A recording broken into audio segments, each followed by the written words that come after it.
evening, everyone. How are you? Not to be confused with the caterpillar from Alice in Wonderland. He said, "Who are you?" I'm saying, "How are you?" Welcome. Let's get it going. Start making some art today.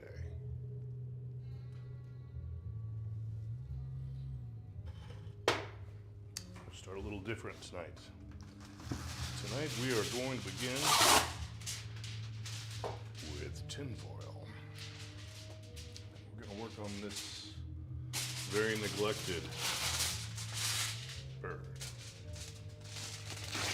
Small pieces. Here we go. It's going to be awesome. Every way.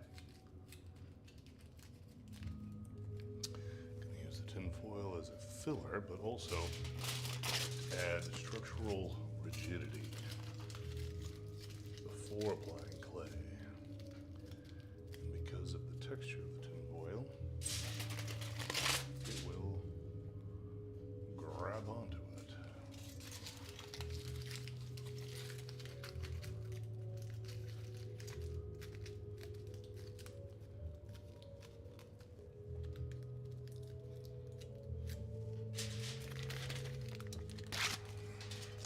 People already.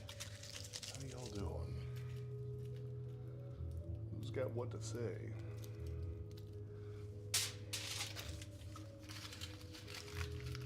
Tell me something epic that you did today. Anyone? So ready for this?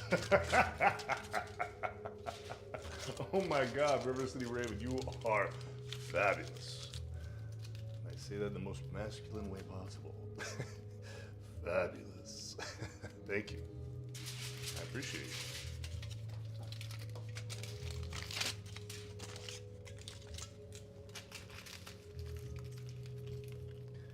Yeah, today's gonna be a little different.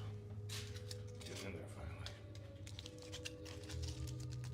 The Hand of Fate. Oh my God.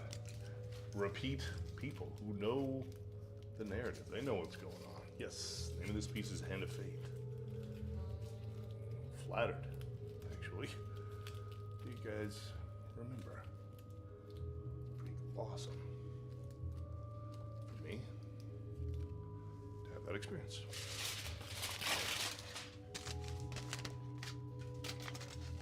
She's not wearing, well, she's wearing a little bit. I don't think I'm the first artist in the world to work with scantily draped models. I think the human figure is pretty awesome and should be celebrated. Not told that it's naughty. Naughty, naughty, naughty.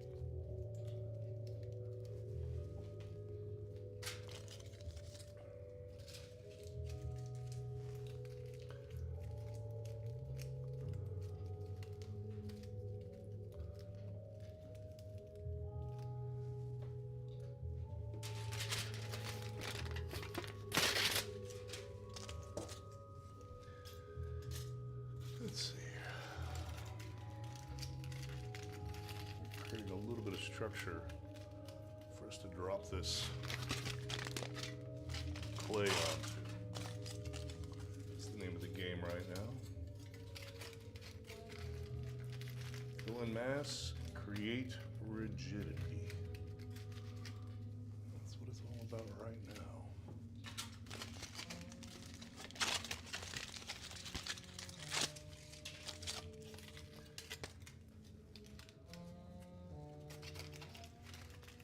I love that tune, that song just played. I think it was in the show American Gods in the Onansi scene, which is absolutely a fantastic scene if you've seen American Gods. It is just awesome. I recommend watching it. Not right now. Stay with me. But soon, you should watch American Gods.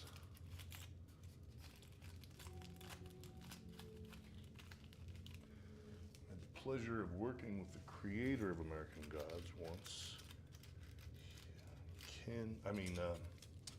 Brian Fuller. Yeah, I worked with him on a pilot for a remake, a reboot, if you will, of The Monsters called Mockingbird Lane.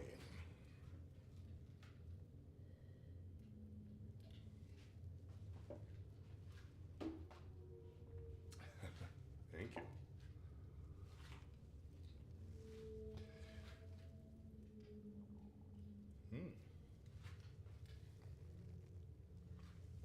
Hello from Japan, I see.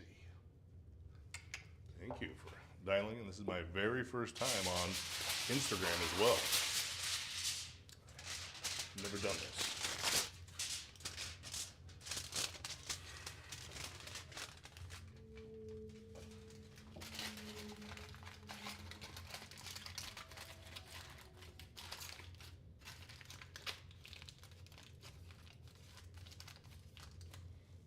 Or should I say, from Russia with love?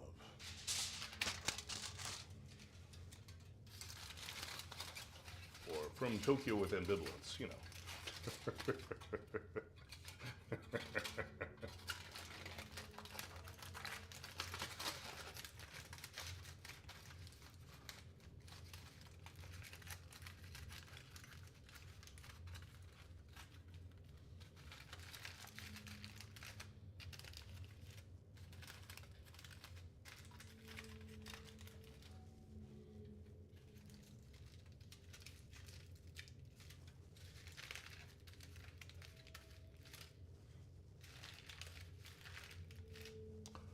I'll take Russian love over Japanese ambivalence.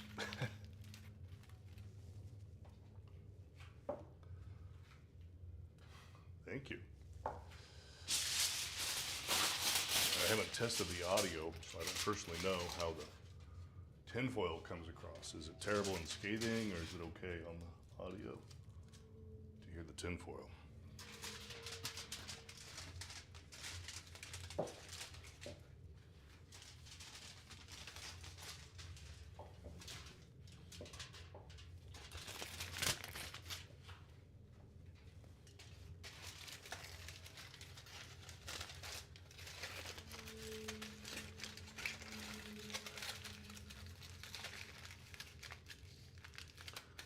Wings are a crazy thing to try to do in clay, I'll say that.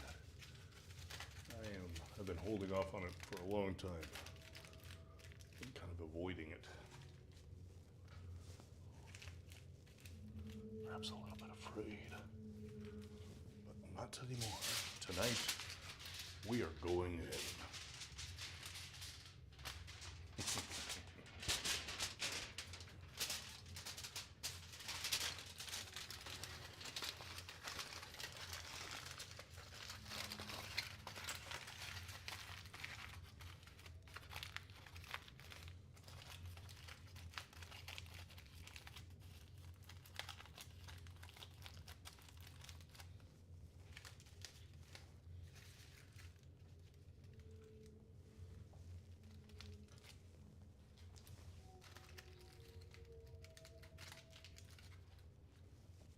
Hey, back on with the bird. That's right, exactly. I see, let's see here. We got a comment. I see you're talking but can't hear you. Really? I do hear the fire crackling. Ah, sorry.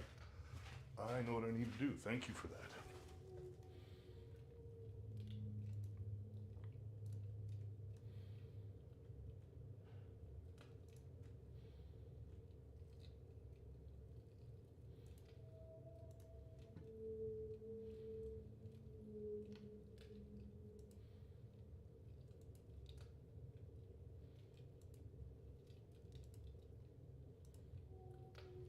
There, you should be able to hear me on Instagram now.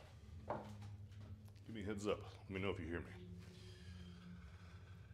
I'm going to try some of this Vin Chocolate Noir. Where's the camera right now? Here we go. It is a very unique product. Give that a shot.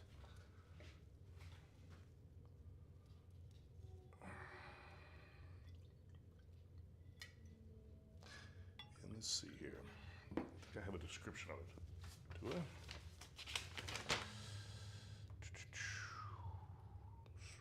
Cooper's, no, I don't know that I do. It's supposed to be like a chocolate-based wine. Let's see what we think, huh? It's very chocolatey. It's good. It's kind of like a liqueur. Yeah, it's a red wine, but it's got a lot of cocoa in it.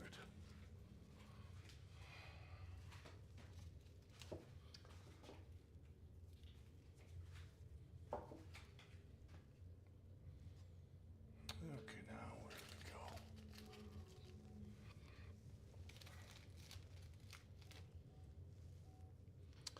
So many dingles. So many dingles in so many directions.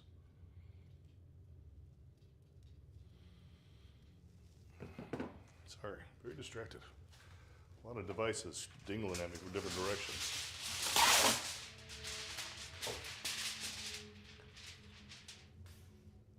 Thank you.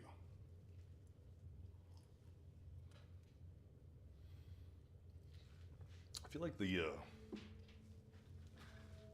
this camera is not updating. A lot of technical issues. It's almost like I'm running a production company all by myself here. You know what I mean? Canon. Yeah, that is definitely not. Let's deactivate. Let's activate. Come on back. Hubba, hubba, hubba. 1, 2, 3. Yeah, it's working. Can I get a Canon?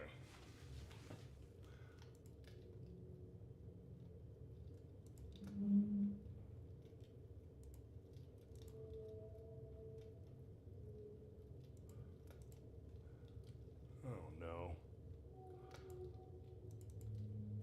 I think I just lost the Canon. Oh, it's annoying.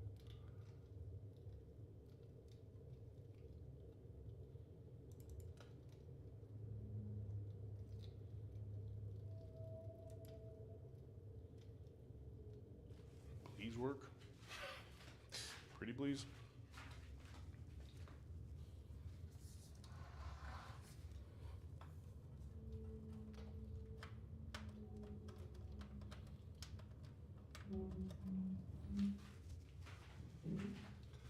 Somebody really wants to watch me walk around. Ah, this would be why I don't have it. It's literally not plugged in. Ding ding.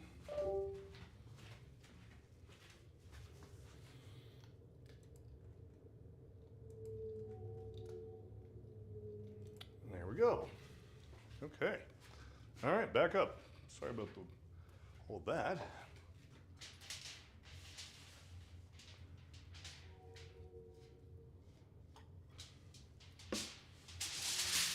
Yeah, back up.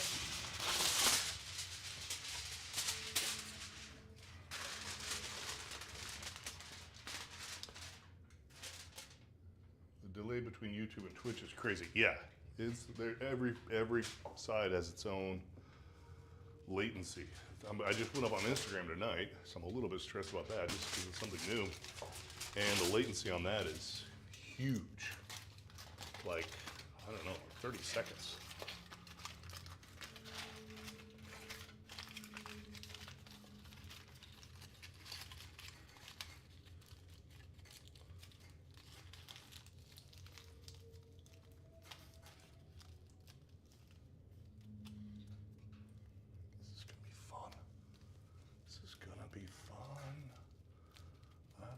Enjoy this thoroughly. I don't like these feathers.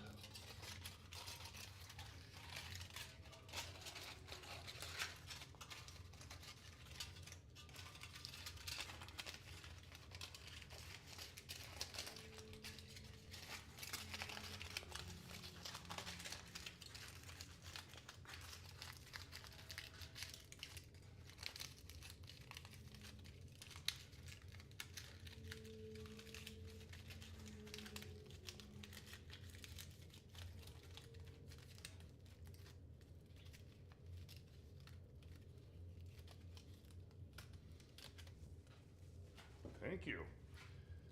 Leanne, appreciate it.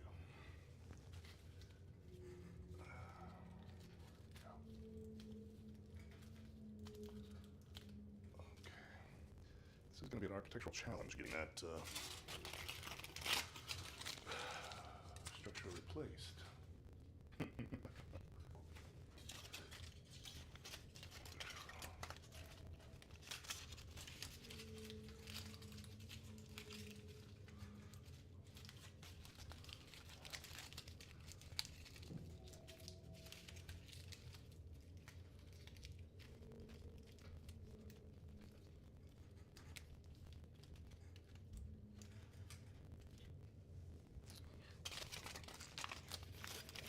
It's Phoenix time, exactly. It is finally Phoenix time. Or as old Henry Rollins would say, time to shine.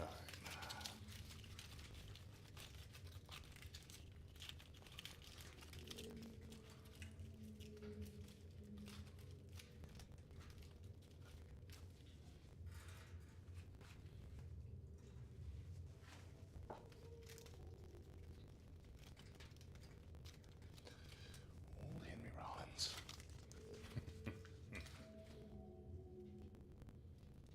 But seems to have a smile. Well, yes, she absolutely has a smile. That is intentional. Yes. She does have a smile. This is supposed to be an experience she's having where she's accepting fate into her hand, accepting her rebirth, at the same time taking control of her own fate, because she is going to sacrifice this bird with a knife.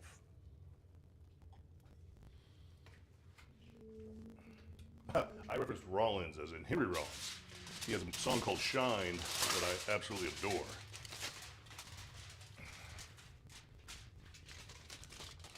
I've loved it forever. It came out on the album Wait, way back in the 90s. 94 maybe, I'm guessing? That's not good. Any other old people on here remember?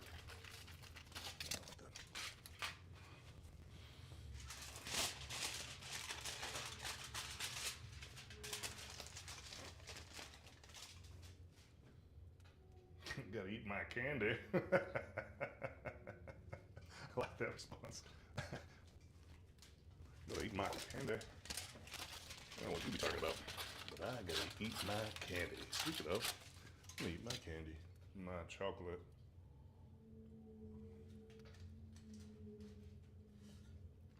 Yeah, it is diabolically cold here. It's diabolically cold everywhere. In the United States of America.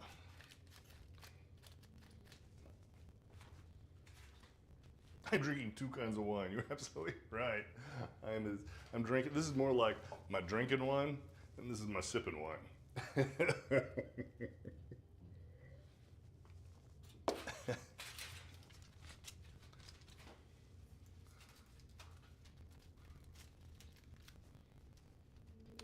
Daddy's going to make some art, my dear.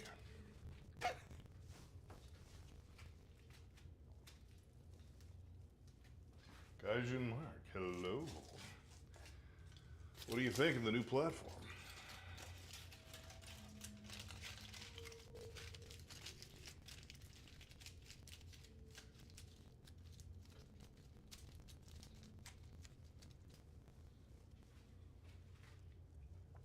Mr. Jingles, that is a very good name. Where does he get those wonderful toys?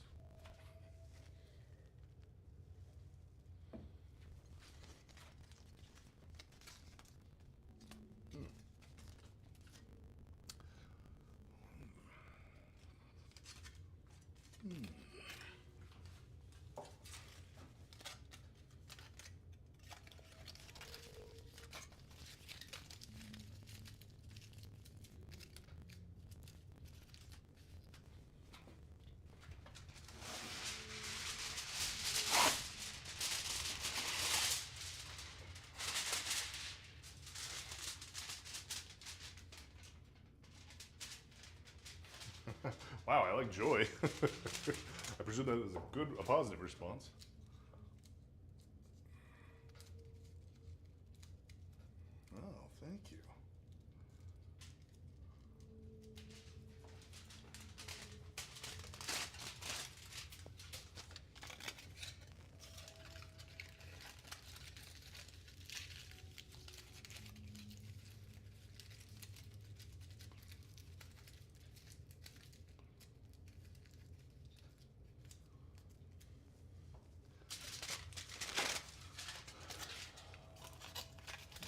nervous about my armature here on this bird. I mean, it's such like, I wouldn't say overkill, but highly successful armature on the girl, because her armature is actually this, see if I can find an angle for you, 5/16 steel.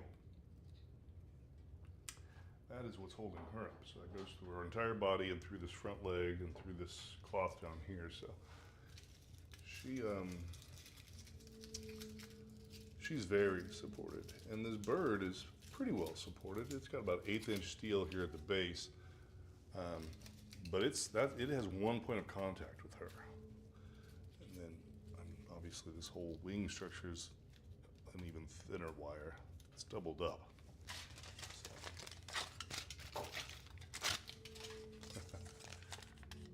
Thank you, Joy.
TikTok has actually no latency at all whatsoever.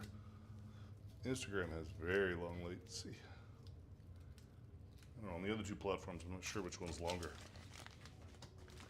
I don't know if the Neutroni is still on. I'm curious, which one of those is it Instagram? I mean, is it Twitch or is it YouTube with the slower latency?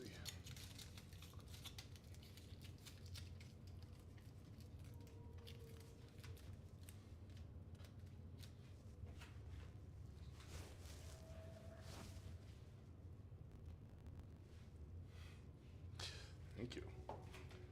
Let's hit a little bit more juice. A little bit more of my dessert wine here. My chocolate treat.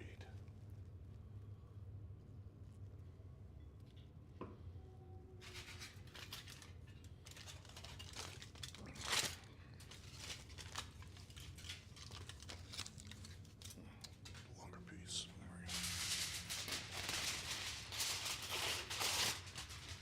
There we go. Oh, not that one.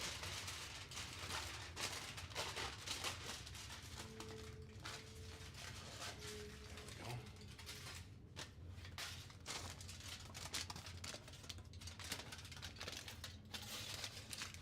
Is it a port? It's not a port wine. It is, let's see what it says on it. Red wine with a touch of chocolate. Let's see, what does it say on the back? Delectable flavors melt together in Vin Chocolate Noir. It embodies the mesmerizing scents and flavors of rich chocolate drizzled into a red wine with cherry and raspberry aromatics. A place of rich, ripe red fruit.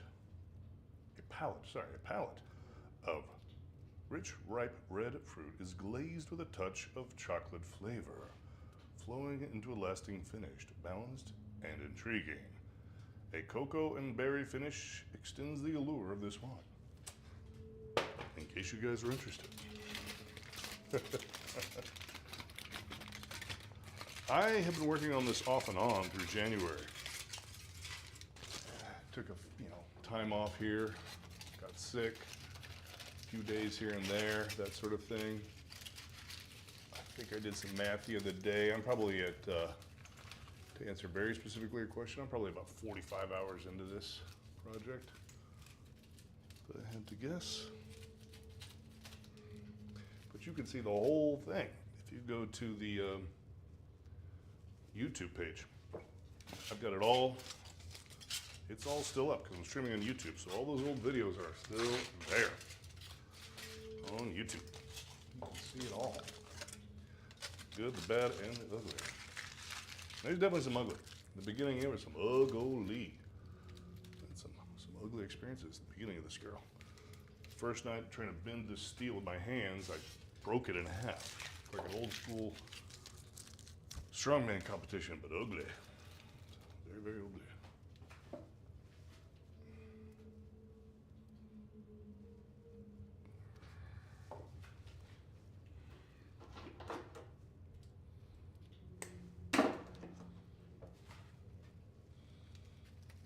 I think maybe just shoving little pieces of wire in here is going to be a prudent way to give some structure.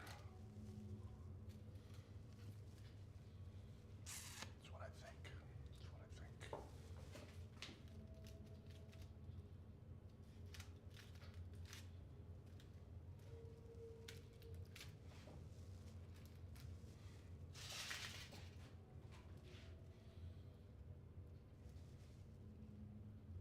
How fun do I think this process is? I think I actually really enjoyed this process, to be honest with you.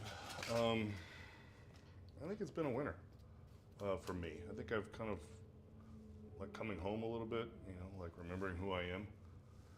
And it's been a long time since I've actually put my hands in clay.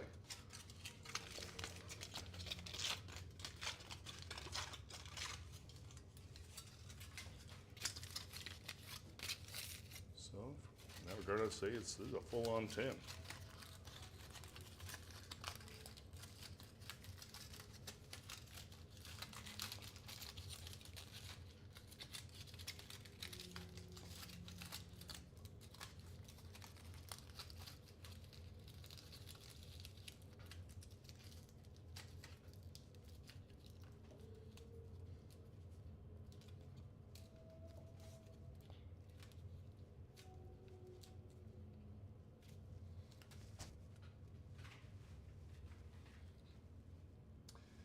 Is this expensive? I mean, not really. You know, each one of these chunks of clay costs, what was it?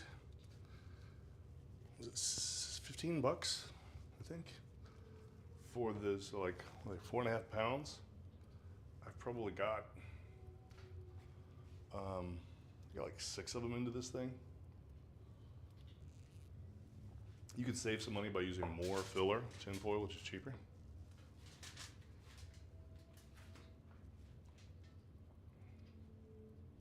So in the grander scheme of things, no, it's not expensive at all.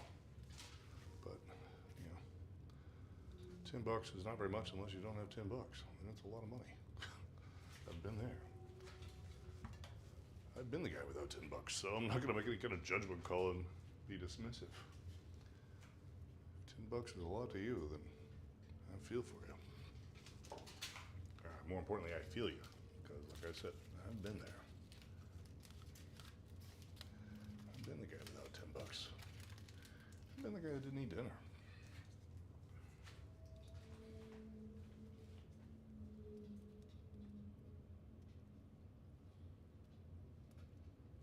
Let's put on music. Some cool ass music. It stopped. I want cool ass music back.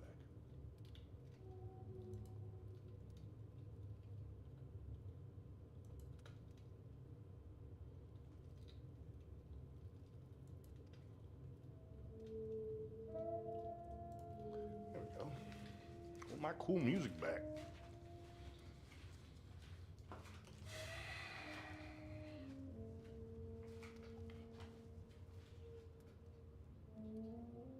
Thank you, Ash. Art school was tough. Art school was what it was. It's a frickin' party. By that I mean I did no party in art school. I don't like a party. It was a party and then it was a party of one. Not liking life very much.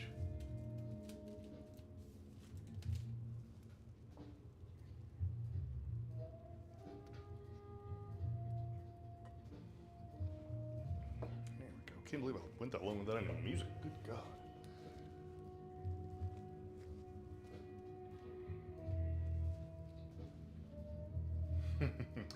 So, well, she is going to end up in a gallery here in Kansas City in a few months. If you ever happen over this way.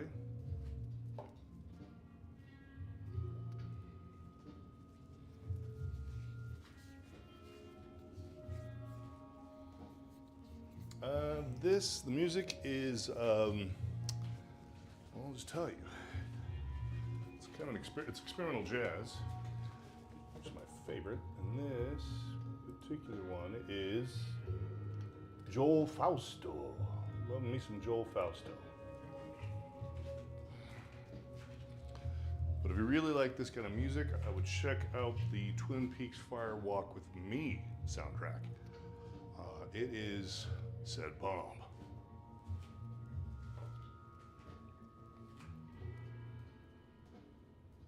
Thank you, Ash. You were here last night.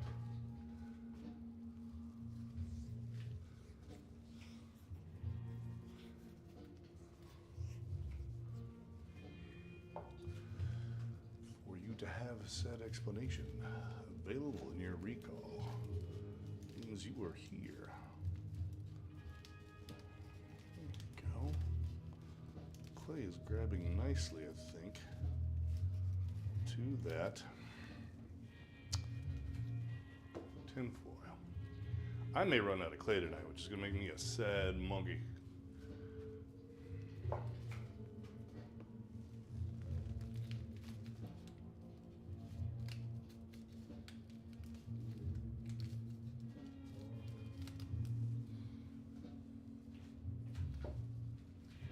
Nice. Well, Angela West, you need to stay tuned because I think it is going to get pretty dang cool around here.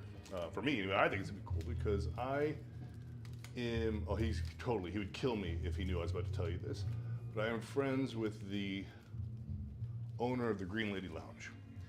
And he and I and another partner are going to open up a gallery / nightclub in the, what do you call that area? River Market? Over there by the Broadway Bridge. It is going to be awesome. So this is going to end up in that gallery. So you need to come on over.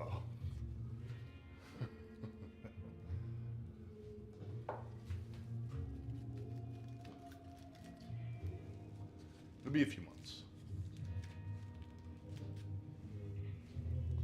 But if you follow me, I will be definitely making updates on that as it progresses. Pretty excited.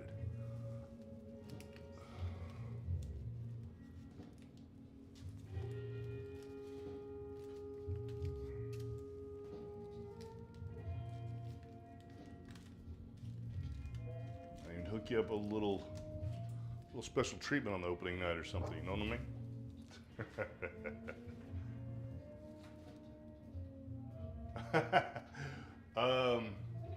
Oh, River City, you're 45 minutes away from Kansas City? All right. River Market, that's where we just got, we're taking possession of the building in 2 weeks. And River Market area, we're gonna have a gallery nightclub. My partners actually know what they're doing as far as running that sort of facility. I do not. I am art and technology. I am not proprietor of a nightclub, but they are. So that's going to be in about, apparently we just applied for the liquor license today. These guys are awesome. I mean, they were just on it. It is amazing to be working with people and get Done.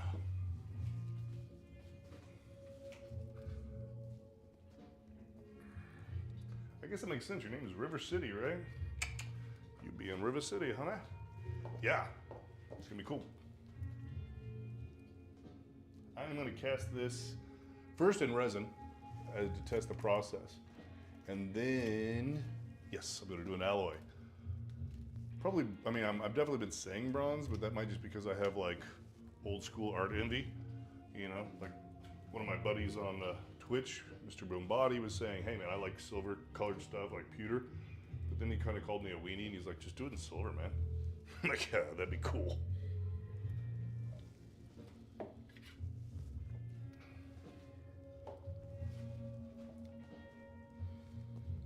So yeah, if you follow, you know, you're here. In 4 to 6 months, I will totally, one, let you know, and two, hook you up with some kind of special, I don't even know what yet. I don't even know what I can promise yet, so I'm not going to promise anything per se, but definitely some special treatment.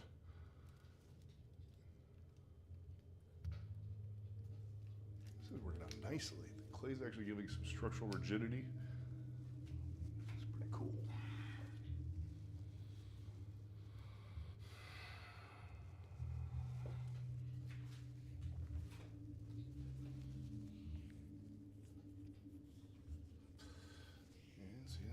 Yes. Well, thank you, Angela.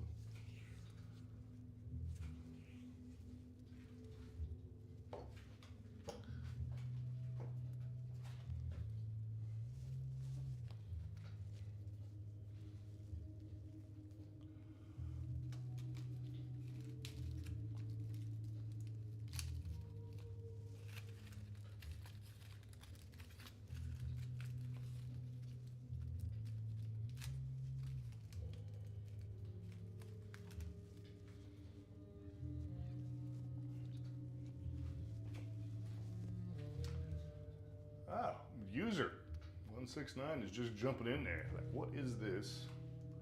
I'm gonna cast this. I'm gonna cast it, make a silicone mold, cast it in silicone, cast it in resin, and then we'll go to an alloy.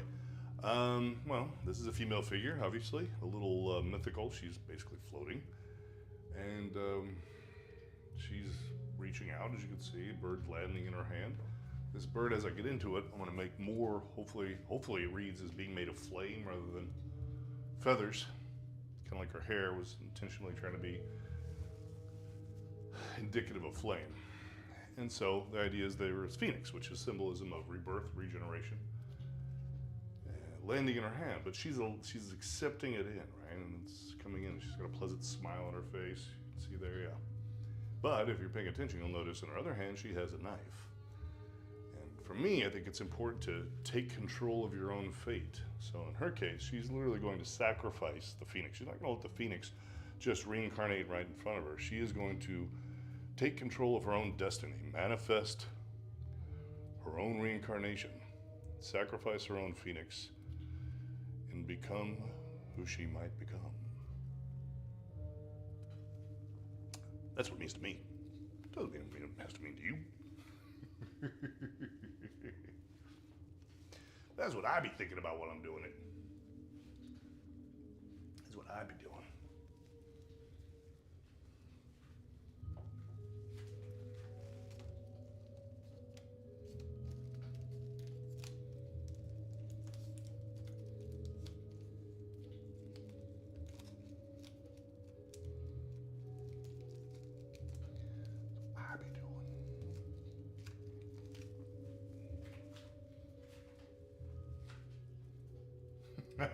Nice. I like the irony. I sacrificed my phoenix tattoo. That's funny. I like that.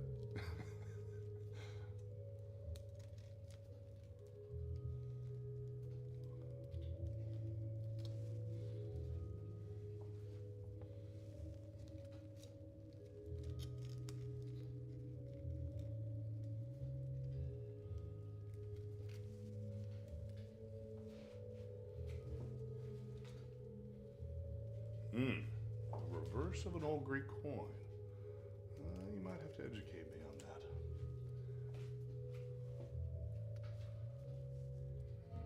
tattoo fumble. That makes me feel damn good to know that I'm inspiring anybody to make art today. So thank you for saying that. You guys want to know a little factoid? I've made many birds for movies, digitally. The first movie I ever worked on was The Crow 3. Not The Crow 1, not The Crow 2, Crow 3. And I made a digital crow for that. It was very exciting for me. 1998, 9, somewhere in there. Then I made several crows. I got to make an iconic dove for a Woo, John Woo movie. You know, in every one of his movies, he likes having a dove fly at the camera. I made one. Made a digital dove for Paycheck, John Woo movie.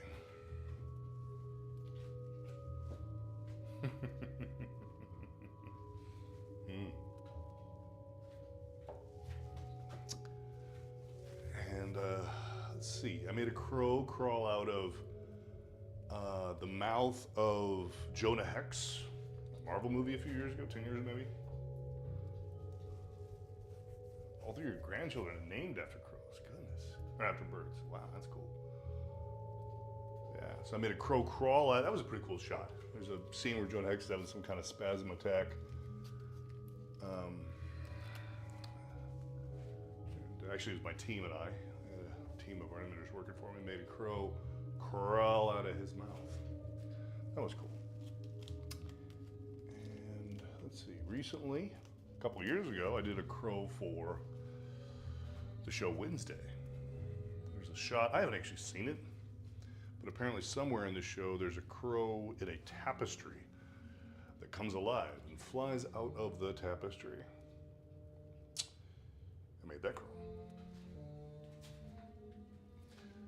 I'm having two wines. I'm having my drinking wine. Let me hold it out here for you. There you go. You can see I'm having my drinking wine, which is this Cooper's Hawk Red Blend, Napa Valley. And then I'm having my sipping wine over there, which is this also Cooper's Hawk. Let's see, and it's called a Vin Chocolate Noir.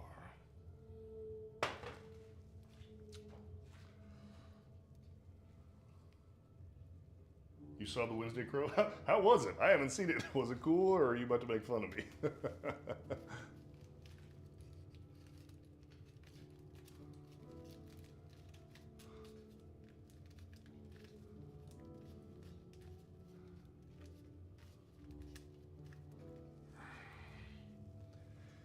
And then I'm about to make some birds, actually, for some movies. A movie? I guess it's all one. I don't know. I think it's 4 movies. I don't know. Working with a friend of mine who made these romance movies. And she needs digital birds, so I'm about to make those for her.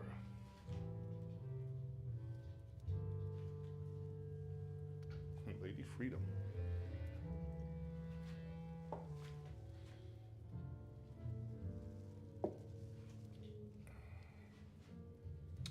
But I didn't want to get into all the technical, you know, how many primaries, how many secondaries, and coverts, and squeezels, and regimes, or regimes, or however you pronounce it, and all that bits you get into when you're dealing with, like, it has to be real.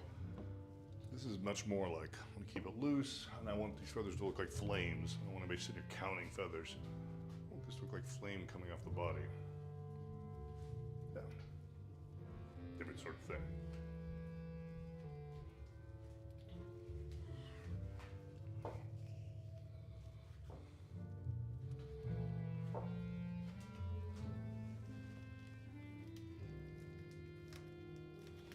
I've been feeling this tune, actually. Liked everything so far quite a bit, but not really digging that one. What we got next?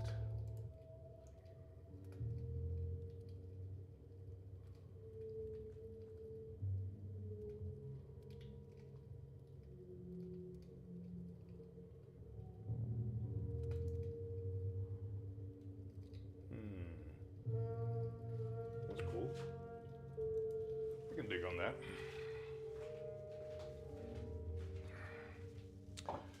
That's a little chocolate wine music.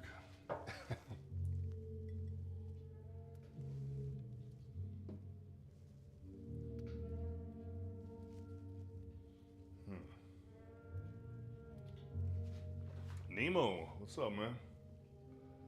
Saw your wife earlier on the. Actually, I saw your wife and you earlier on the Instagram. How was that? This is tonight's obviously the first time I've done that. How was that presentation? Is that working at all?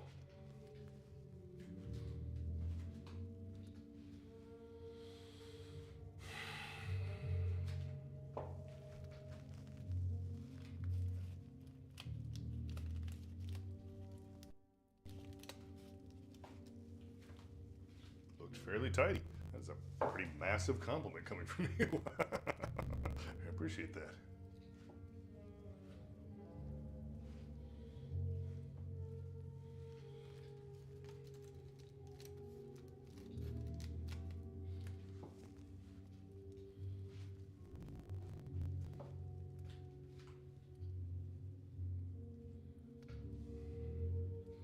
Chunks of something in my clay. I got dirty clay.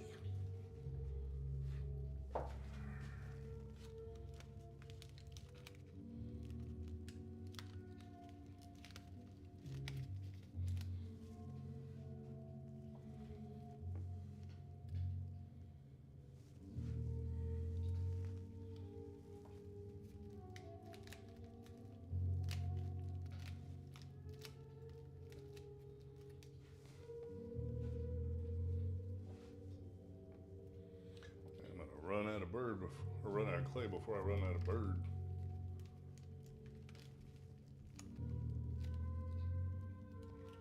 Tomorrow is going to be a trip to the art store.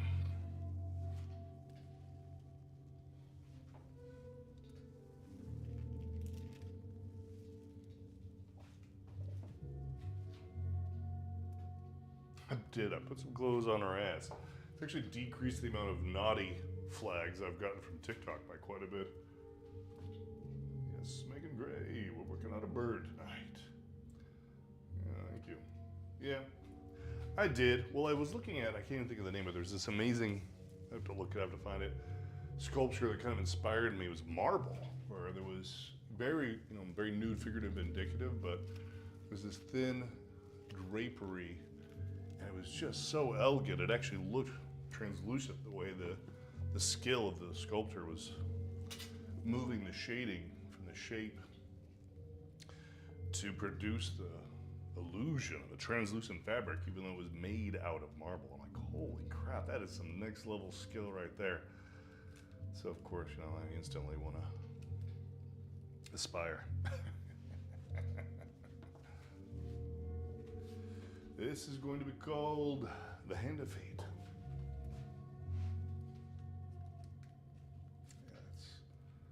That's the name of this piece, at least as we're not working title anyway. Hand of Fate.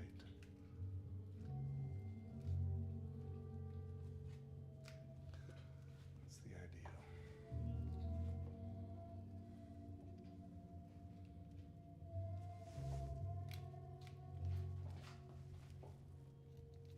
That's nice.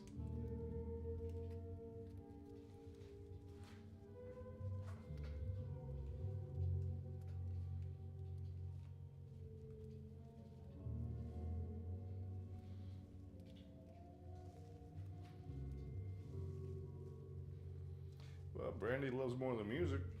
Apparently she loves sculpture. Thank you.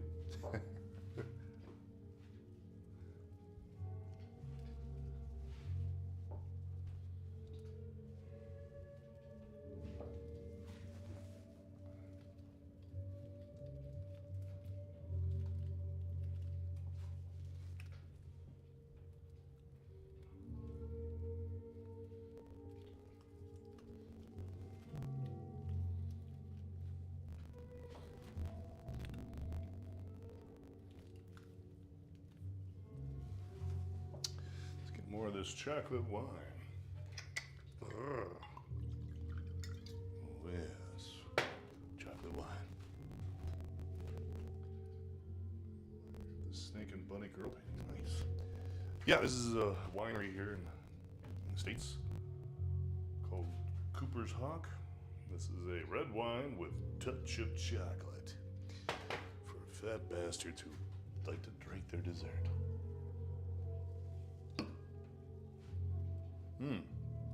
Story behind there. Well, yeah, there's gonna be a phoenix in her hand.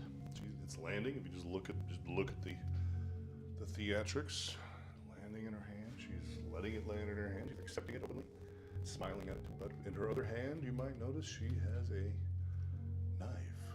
And for me, anyway, the story is that she is taking control of her own fate. She is going to sacrifice her own phoenix to reinvent herself. That is the story. Story of reinventing the self. Because what I don't like with the phoenix story is that it's passive. The idea that the phoenix just reincarnates on its own. What I like about this storyline is this is a woman taking control of her own fate.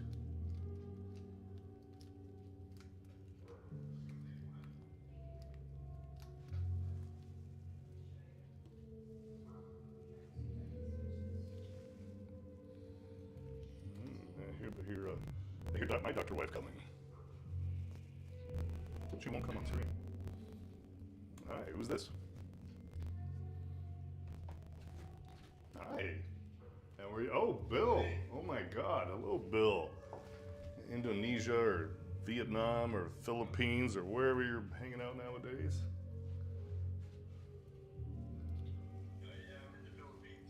You know? You know, I'm not dead yet. Wow. If you want to watch me, Bill, if you want to hang out, I'm on a lot of platforms now. I'm on Instagram, Twitch, TikTok, and YouTube. I'm doing this 4 nights a week. I'm doing this, so you can come hang out if you want to see it. It's actually she likes spinning plates. She's not spinning plates. No, she's just not. She's on a spinning plate. It's gonna be a bird. Don't the boobs look good? My wife, everyone.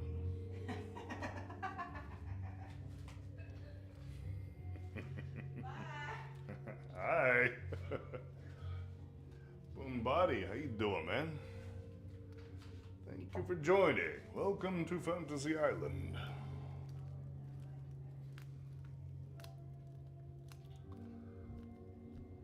I am putting clay and aluminum foil, yeah. So I have the armature made, the base armature is made of this big ass metal here.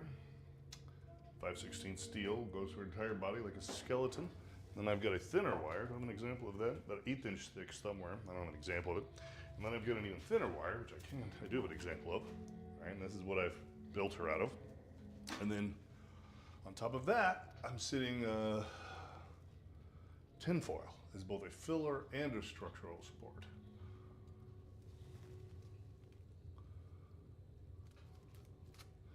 I definitely needed it as filler tonight.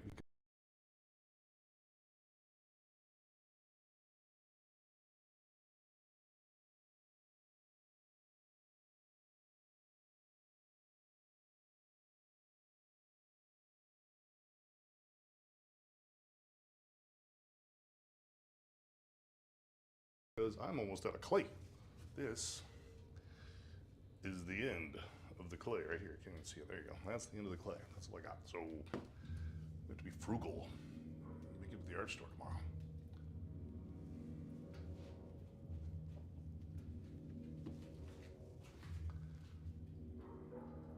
Terrible taste. This wine is fantastic.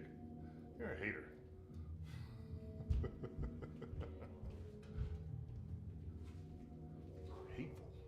Hateful people.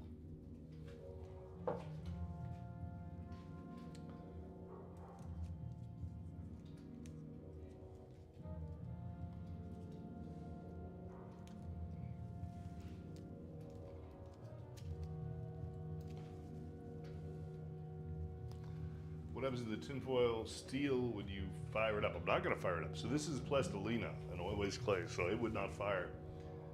This is all just about the structure of building it out, and then when I'm done, I'm going to cast it, which means basically brush silicone on it, and then on the outside of the silicone create a plaster or a fiberglass reinforcement structure around it to make a mold. Mold. I will mold it and cast it. I cast you out. And then it will be cast into a resin initially, and then into an alloy. Beau Body has his way, and we're going silver, baby.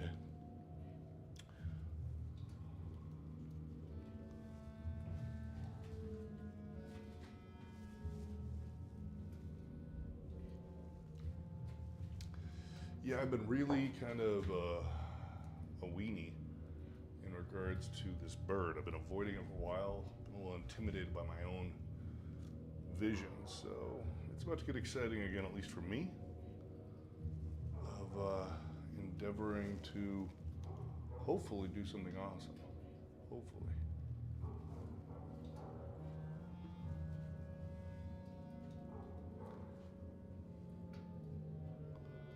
Dude, stuff is getting, Mr. Boombate, things are getting hot. It's getting hot around here. It is nice. I sent my business partners a meme today from Ocean's 12 of the black British guy saying it'll be nice to be working with proper criminals again. Yeah, these guys are pretty badass. Today, one of them applied for the liquor license already. Like, holy crap.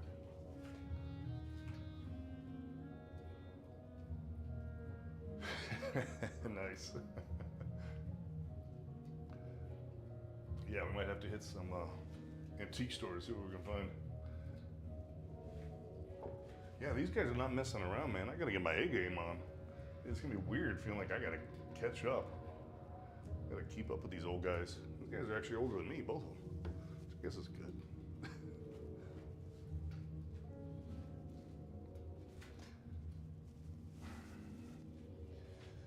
They're pretty awesome dudes.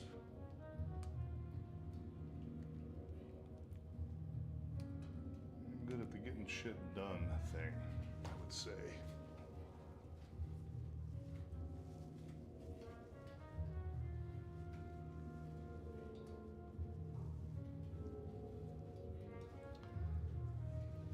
I'm gonna do a little social experiment and restart the TikTok stream, see what happens. Oh, thank you, Raz. See, now you make me want to do it because you just showed up and said something awesome. Appreciate that. Yeah, I'm gonna I'm gonna go offline, take a quick break, come back online. Please come back if you want to, if you're into it. If you don't want to, that's cool too. I totally understand. Coming up on 1 hour.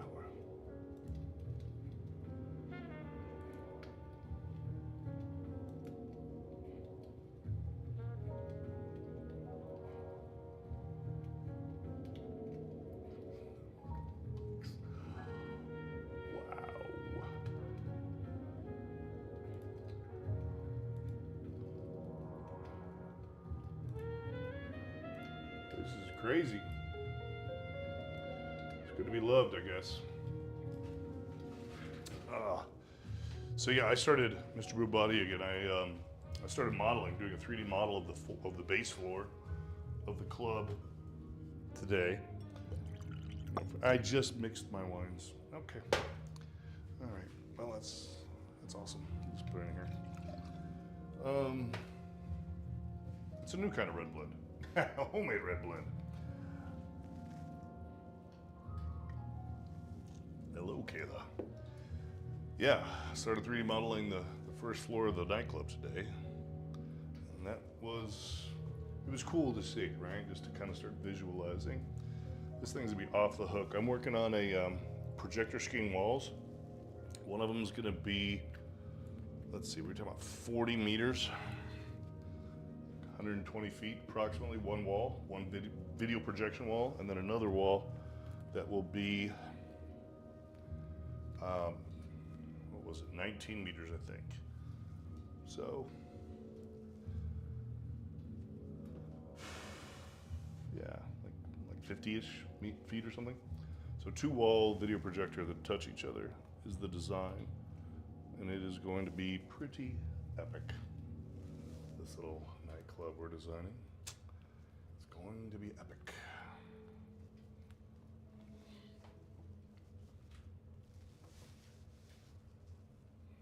Home of the Bugatti dancers.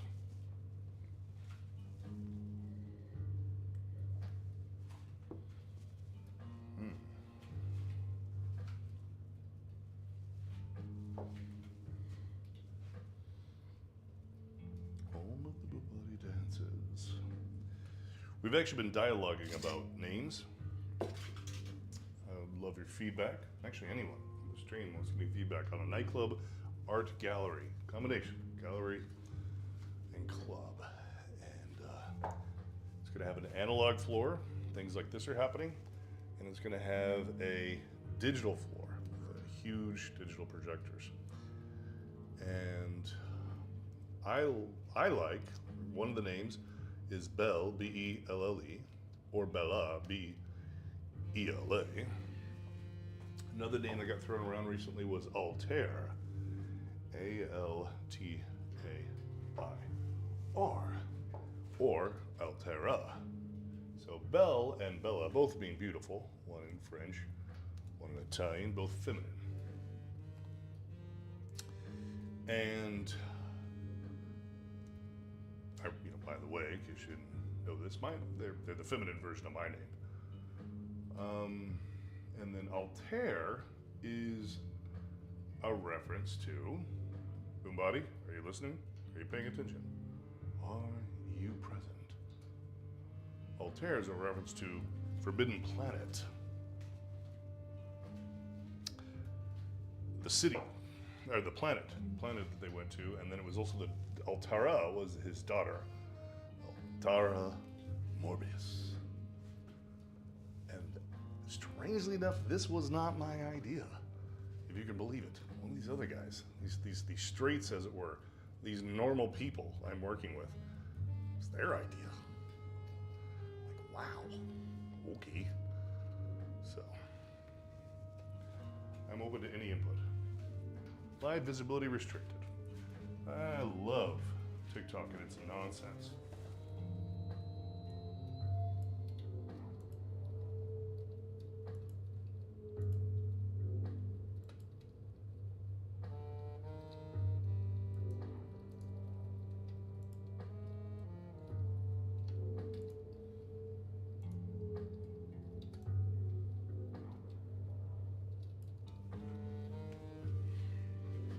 So what are your thoughts, Boombody? What do you think of those 4 ideas? Belle, Bella, Altair, and Altera. Any thoughts?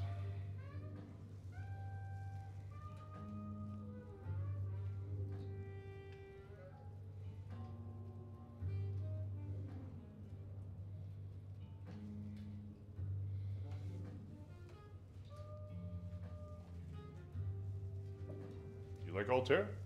Really?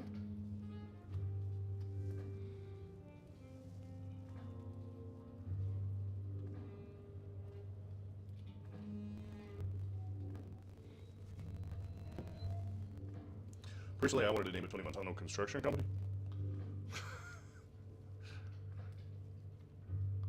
No, not really. That was funny. Out of those, you like Altair, I see. Melissa Dietrich. You sound like a film noir actress. Melissa Dietrich. Oh, yes. Hubba hubba. Or maybe it's just the music.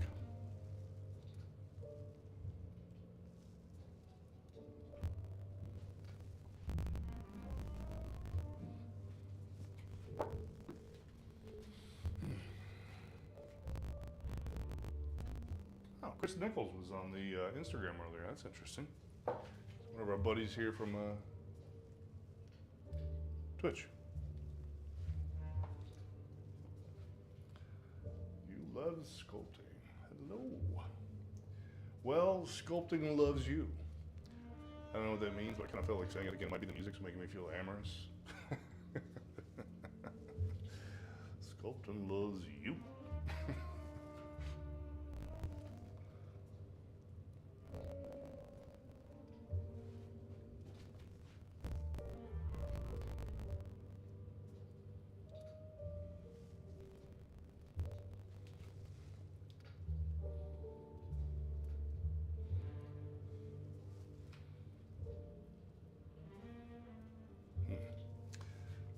I'm running out of clay.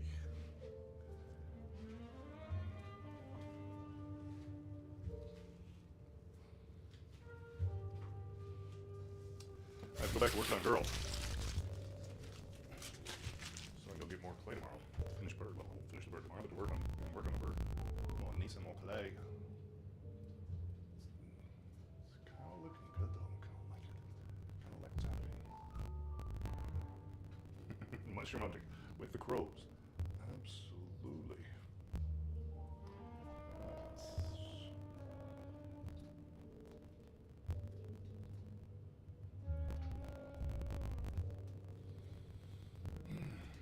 What to get down on?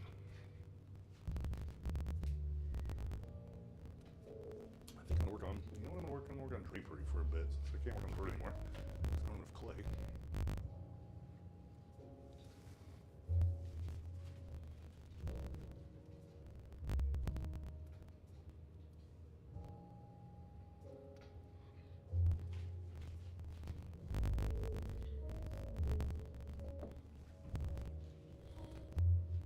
Thinking about this draping, I'm going to change it. Yes, I am.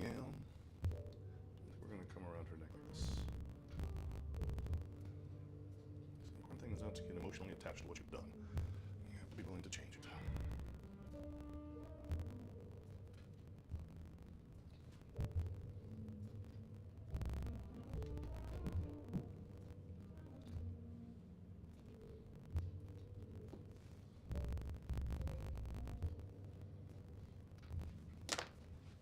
Thank you. Enjoy it. How you doing? I appreciate it. Yeah, I love the concept of the club. Yeah, this is going to be a very visually stimulating environment for sure. Yeah, like I said earlier, one of my partners in it is, if you're familiar with Kansas City area, he's a known figure here. Has a lot of experience specifically with jazz. So it's going to be, you know, an element, but this will be much more of a visual endeavor. And it's going to get cast into an alloy. Oh yeah. Oh yeah.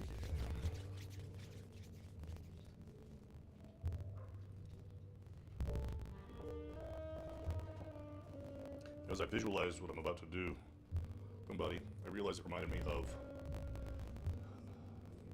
the girlfriend in Fright Night, who later played the neighbor in Married with Children. When she became a vampire, she had a gown kind of like I'm about to turn this into.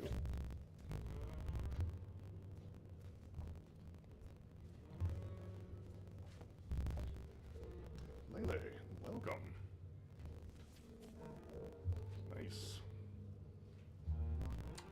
What do you think, darling? First of all, do you mind if I call you darling? That comes natural to me.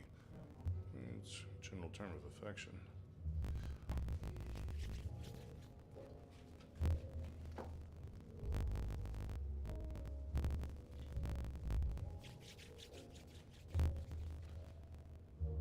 Holy cow! I guess I deposited you. Holy cow!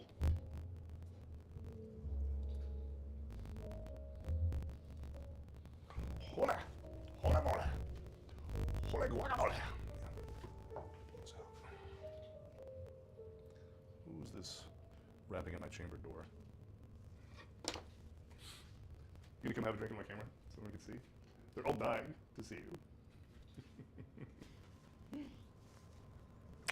I've been bragging so much. In my pajamas. In your pajamas. Brr. In your pajama. What in the ever-loving is this?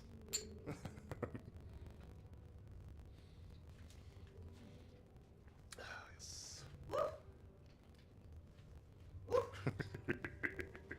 Welcome. You put it with the bird. Yes, exactly.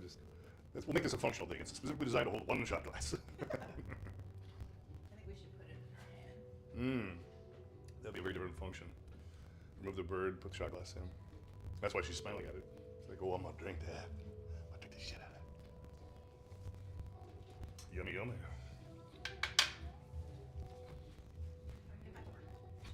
Got like a harsh taskmaster over here.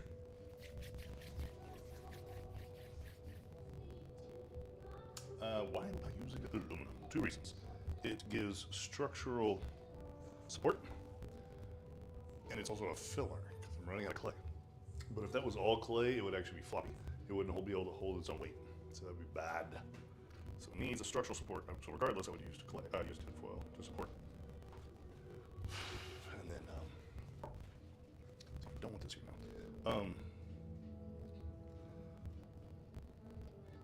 It's pretty common. So I've got a variety of different techniques for the infrastructure. So this is the armature. That's a good camera angle. Yeah, that's the armature. It's holding it up. So her skeleton is made of that 5/16 steel.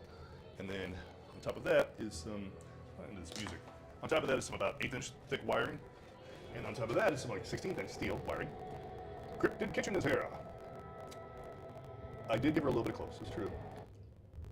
I hate clothes as art in my art. So I kind of talked myself into this by thinking of drapery rather than saying, oh, this is clothes, this is drapery. And it's kind of engaged my brain a little bit different, if you will, to be thinking about it that way. Oh no, what is happening? Why are you doing this to me? I literally subscribed, stop it. Oh my God. Sorry, I'm being screwed with. Let me see. Maybe I have to remember my password.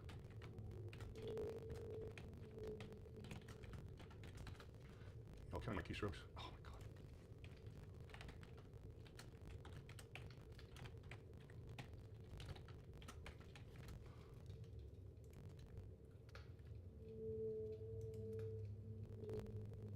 Yeah, thanks for that. Okay, sorry. Oh.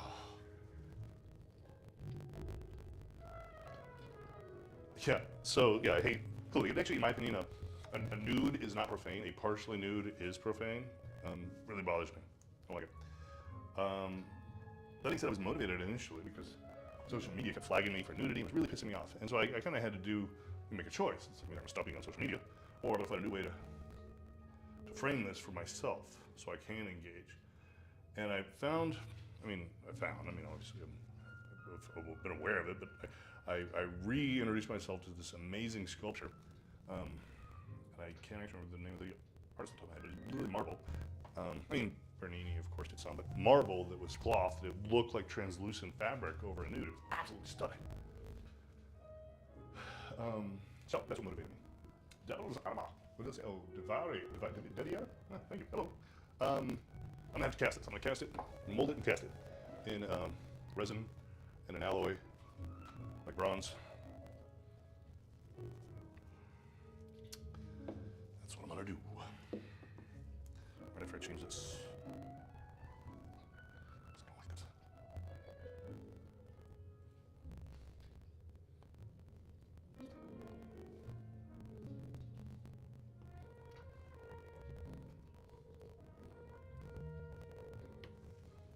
I'm gonna stream it. I'm gonna stream it all. So if you're around, you're gonna see me do this whole cotton picking all the way to metal. Honestly, at this rate, you might see me doing it in the nightclub. Nightclub might be open by the time I get there. Yeah, totally, you will see it. Yeah, we were talking about earlier is that some partners and I are gonna open a nightclub here in Kansas City in 4 to 6 months. I'm hoping I'm past this part by then, and that maybe we're on to the next piece. But I'm gonna do some live sculpting in the club. Just basically this. I'm gonna stream out of the nightclub, and hopefully that's cool. Hopefully that's a cool thing.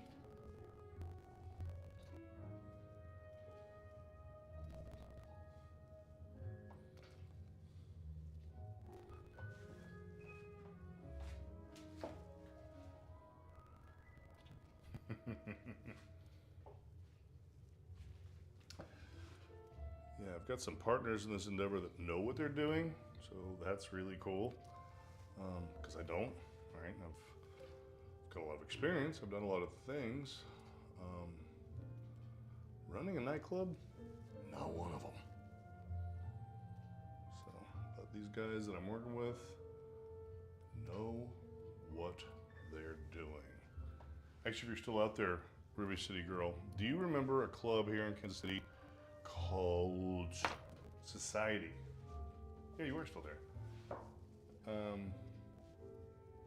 Yeah, do you remember Society somewhere here in Kansas City? I won't, because I grew up here, but then I moved away. I've been out of town and out of country, actually, for decades, so I just moved back. Do you know a club named Society that used to be here?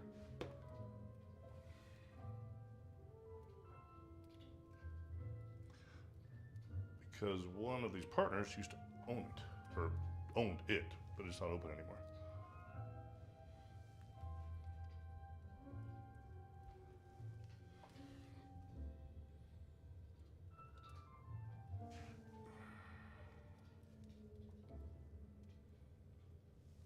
You don't know it? Okay. Thought you might. Ain't no thing.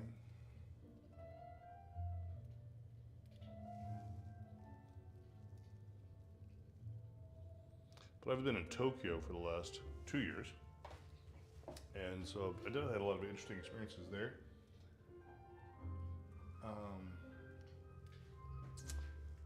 That are kind of motivating some of my thoughts, aesthetically and experientially.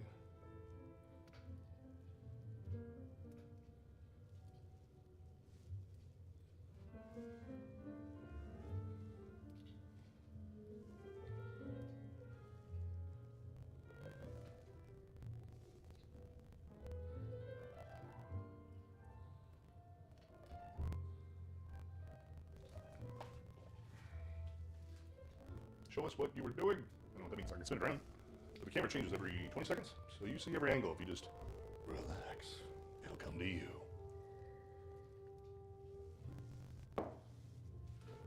Relax. The whole point of this stream is to relax.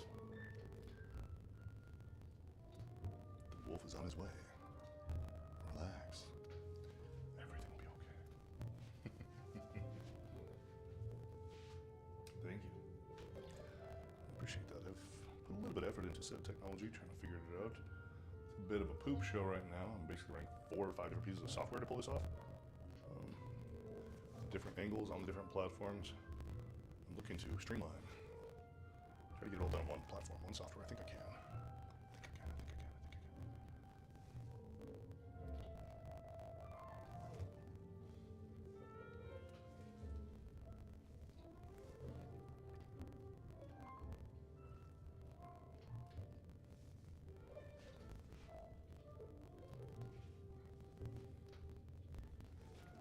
Masterpiece for selling. Love you. Thank you.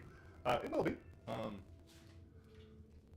thank you for coming, Lele. I appreciate you. It's almost like I can feel you chilling out in the back, so it's pretty awesome when you show up, so thank you.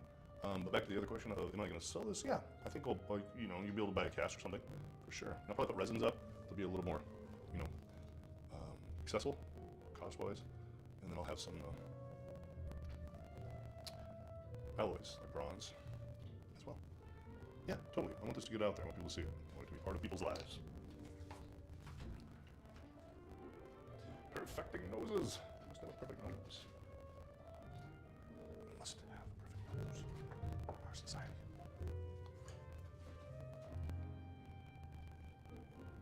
I challenge you to not perfect noses. So there's nothing more awesome than an imperfect nose. Look at Leonardo da Vinci's 5 Faces in a Crowd. It's literally just a sketchbook. But it's a nice reminder of the beauty of imperfection.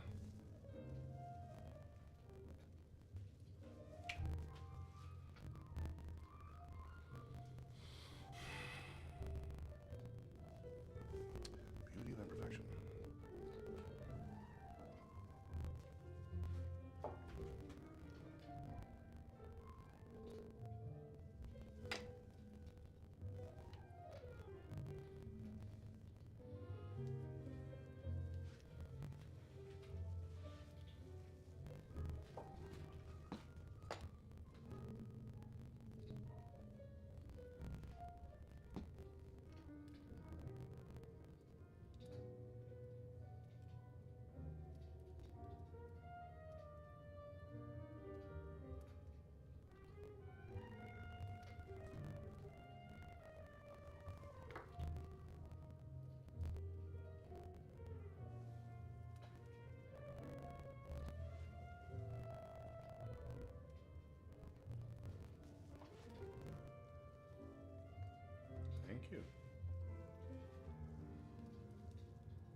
music, thank you.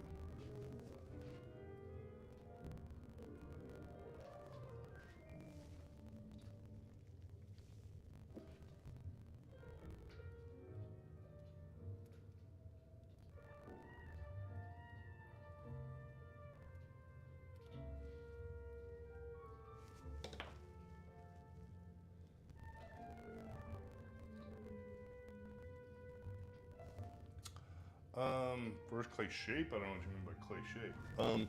I've been working on this basically the month of January to now, but irregularly.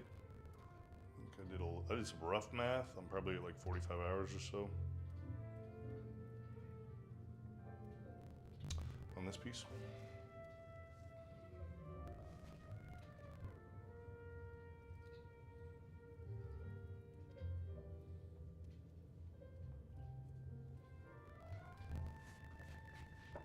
What was Tokyo like? You know, that's an easy question. 30 words or less. See if I can put my mind back to what it was like, you know, when I first got there.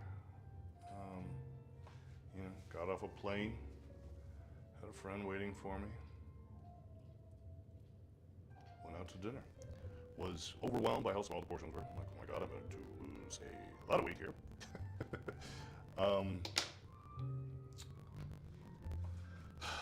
Went into work, you know. I was working for Toyota on autonomous cars when I was in Tokyo, and you know, over the most part, it was professionally even. It was good. I ultimately hated working for that company, but that's because it's not me. It's who I am. Life in Japan. I mean, I was there for almost a year and a half or so, and life in Japan as an American, it's you shouldn't come in with fantasies. You should come in with a perpetual tourist point of view, because they're always going to view you as a perpetual tourist anyway.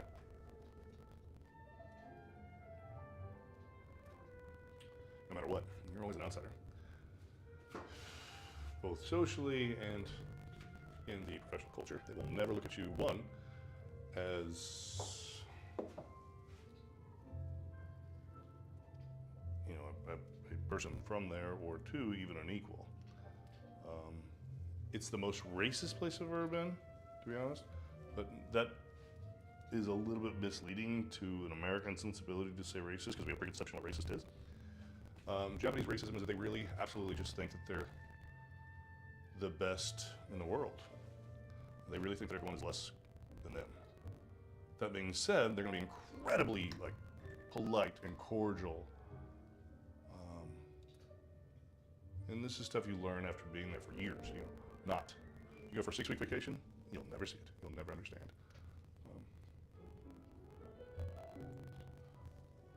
It's fine, you know. It is what it is. Every culture has its idiosyncrasies. Japan has many. So I think if I were to give myself advice going back, I would be like, yeah, enjoy an experience. Don't try to, in any way, assimilate. Don't try to be part of it. Don't try. Just enjoy the interesting. Yeah, you would love it. You know, it's great. It's a great place to go to visit.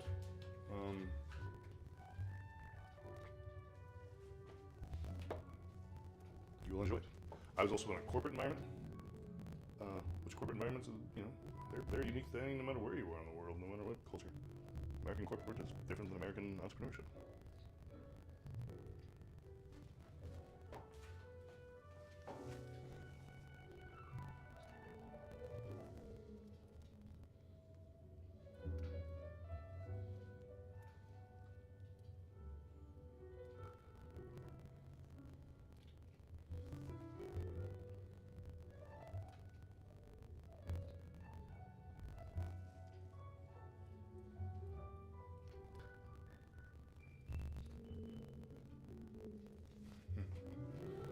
Ali Healy. So have you spent time in Japan? Is that what you're saying? You say miss it?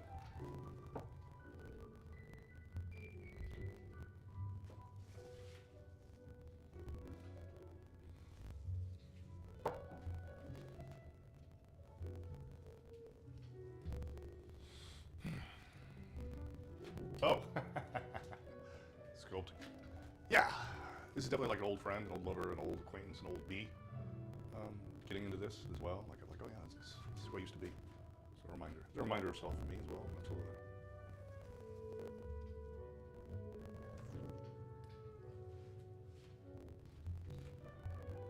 This is going to be called the Hand of Fate.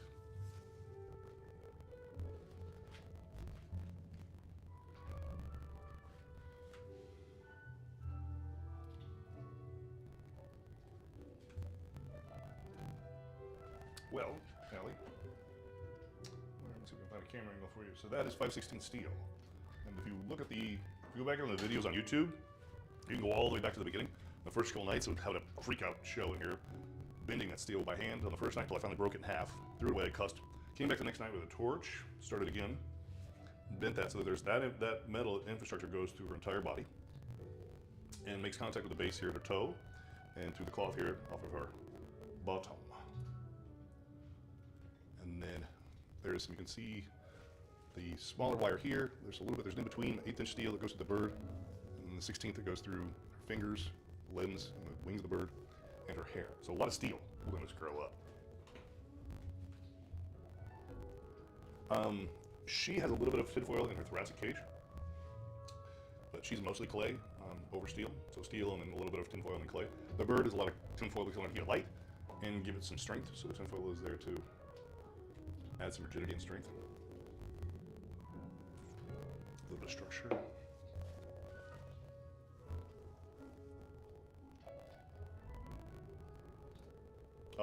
Was that you last night, Matthew, that was talking about the necklace? We did talk about necklace last night, yeah. And I've changed it since then. So this was wrapping last night across her chest, on the camera wise you can't see right now. It was wrapping across her chest last night. Oh, the camera changed on us. Here we go. Go back again. Yeah, it was wrapping across her chest last night. And I changed it now so it's just like one long scarf that starts here, it wraps up, around her head, down, over this hip, and back down. So it's just like a scarf is where we are now. I'm feeling obviously a little bit of mass, but yeah, I don't know. I don't necessarily disagree with your original thought about the necklace, but yeah, I don't know.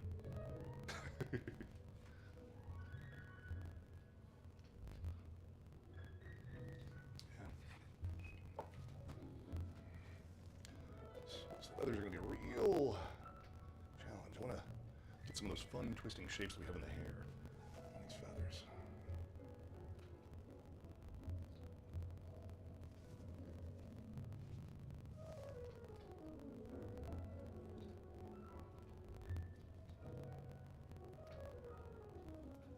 I want to go back to some of that doom jazz I had going earlier. A little heavier, a little more interpretive. Let's see here. My playlist.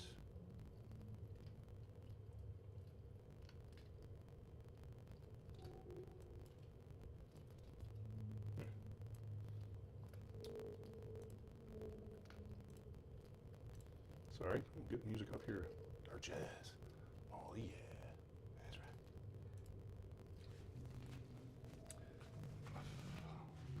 Sorry, what was the last question? I'm using plastilina, Roma plastilina. Naming her. This is going to be named the Hand of Fate. Yes, the fart sound is required.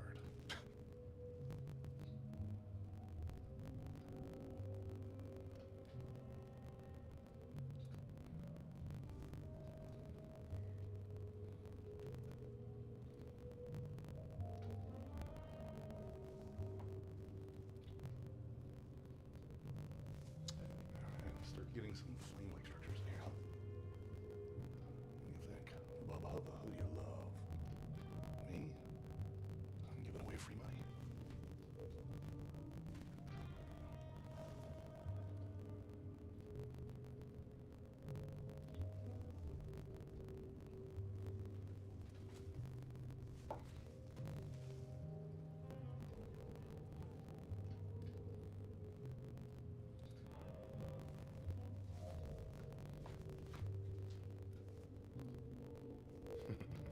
Oh yes, that would be good for the soap tank. I would concur.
this is my advice for you. If you have no experience with clay, you're taking a sculpting class, you just get in there completely naive and ambitious. Get your fingers dirty. Start squeezing clay between your fingers. Just enjoy the process. Enjoy the now. And let me reiterate, get your fingers dirty. That's the most important part. Get your fingers dirty. Well, again, dirty. Get dirty. This is Roma, plastilina, oil-based clay. That's what it is. Yes, it is.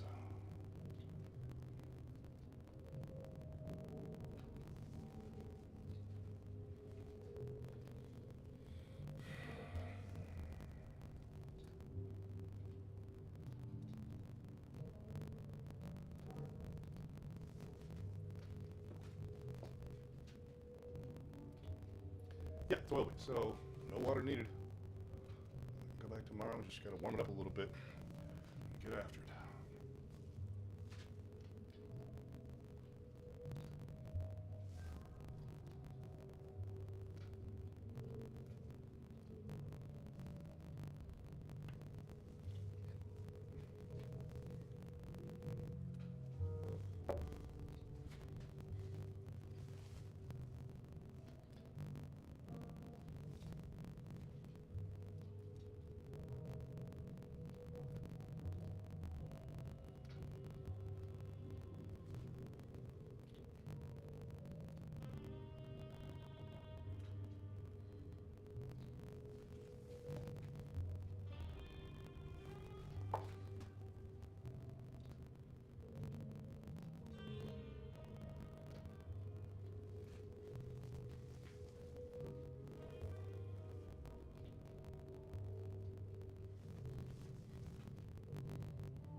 This is not commissioned. This is literally just me doing my thing, Beau in the dark.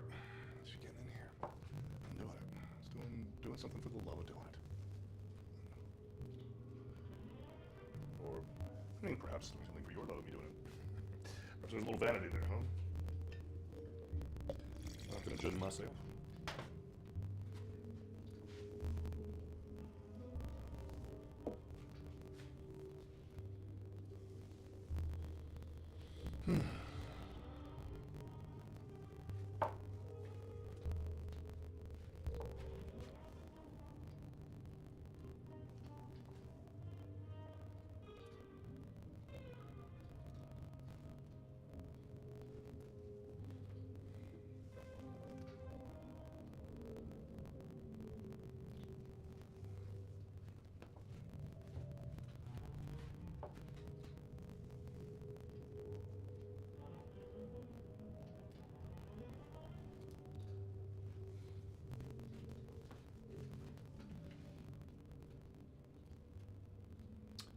What's my source of anatomical reference? Well, I mean, I'm always looking at reference, and I have a few different photographs I'm looking at, but I mean, I've kind of spent, I mean, to be honest, not trying to be dramatic, I've kind of spent a few decades studying anatomy.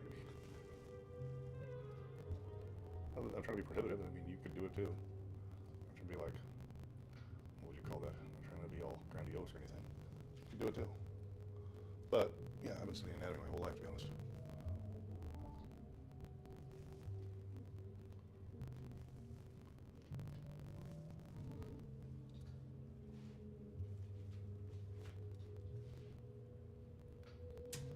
Well, Sam, you made me sad. If you don't think that this is a bird, then I am messed up. It's just the beginning. It's a nascent bird. But yeah, it's a bird I'm working on right now, dude.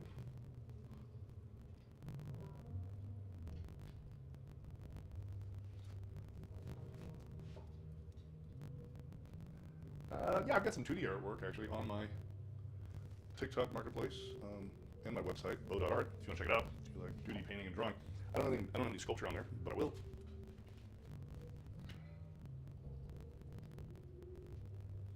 Love to hear your opinion on the 2D art. A lot of people like Medusa. A lot of people bought prints of Medusa. Furiosa!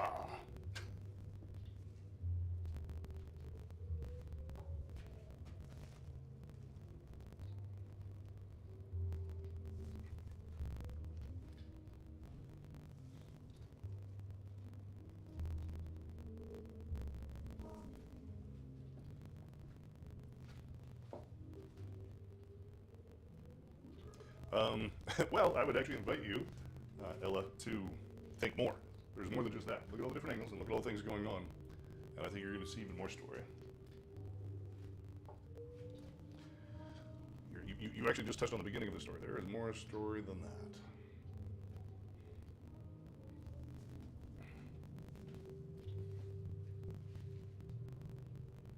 I do appreciate you investing yourself into thinking about it. The only thing any of us have to give each other is ourselves. The form of commerce itself is time. You guys spending time with me right now is a significant gift of yourself to me. I appreciate that infinitely.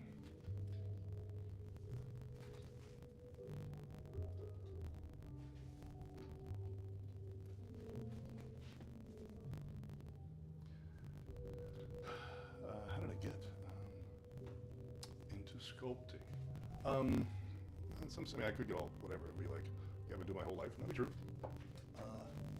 And I studied it formally in art school way back in the 90s. And then I've been working professionally as a digital artist for a few decades.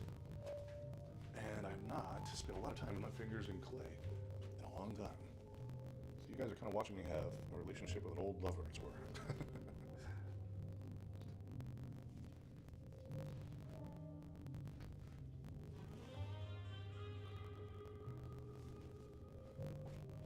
I am married. Yeah, she was down here earlier, my wife. But she refuses to come on camera. Which is interesting, because she's kind of a hand in some dynamics, some scenarios. Get her to a karaoke bar, and she is out of control. I do not have an MFA. In arts, I don't know that there's not really much purpose of getting an MFA unless you want to become a teacher. Or you don't have a Bachelor of Fine Arts. If you have a bachelor's, there's no reason. If your bachelor's is on something else, then sure, you can get a master's as a pursuit.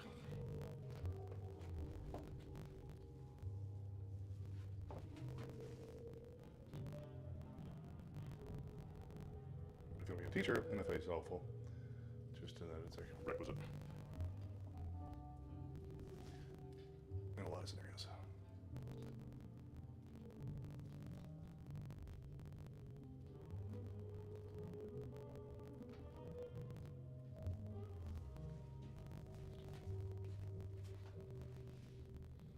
Yeah, a night or an art. Nice. Very nice.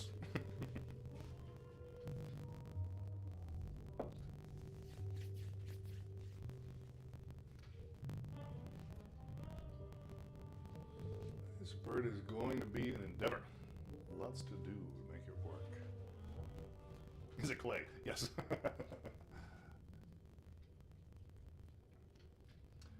She's a bird in one hand and a knife in the other, is your query of what she's holding. And the bird, I'm hoping, will read as being made of flame. I do hope. Thank you. Your input is very appreciated. I'm running out of clay. That's all I got. That's all the clay I got. I am going to the clay store tomorrow. I'll go to the art store. A very hungry woman here. Needs a lot of clay. This is going to be cast and mold. So I will brush on silicone. It will dry. And then I will make pieces, probably of fiberglass, to hold that silicone. And then I will pull and cut it off. And then take that and cast it in a resin. See how beautiful it looks. If it doesn't in fact look beautiful, then I will go through the same process and cast a wax positive.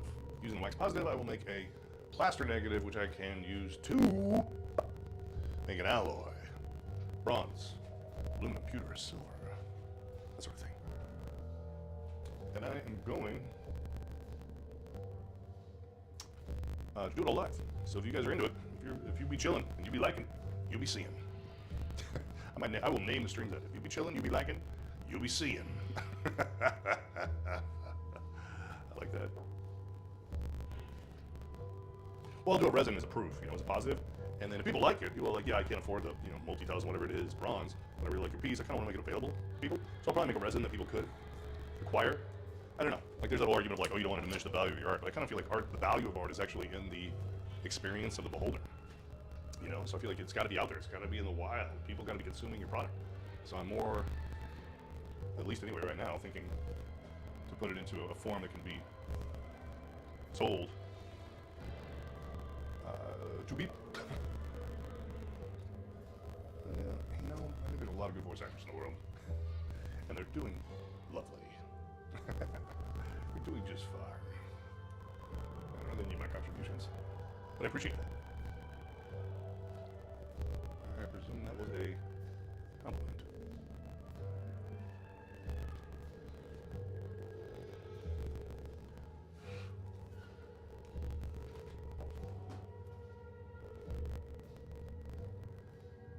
I love this music.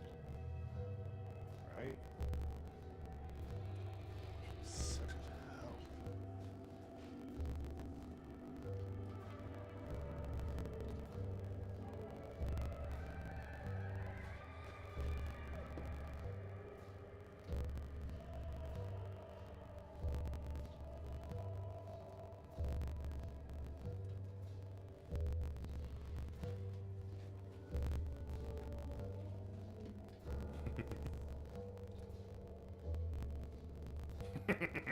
I have made art. I love your feedback. Yes.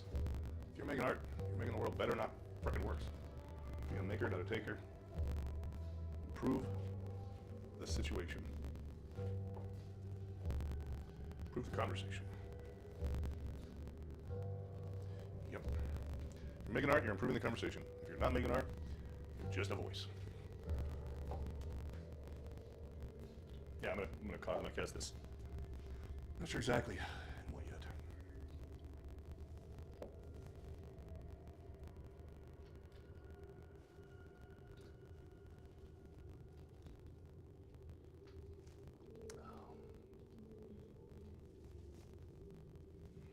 Yeah, I wish I had more clay.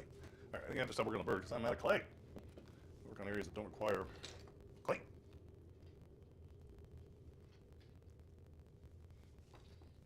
You know me. My art is sounds of Foley artist. That's awesome! Foley artists are the bomb. Like, that is fun. Right? And imagine what inspired you. Like, I mean, actually, I'm curious. What did inspire you to go become a Foley artist? That is a unique trade, for sure. You are a unique person, for sure.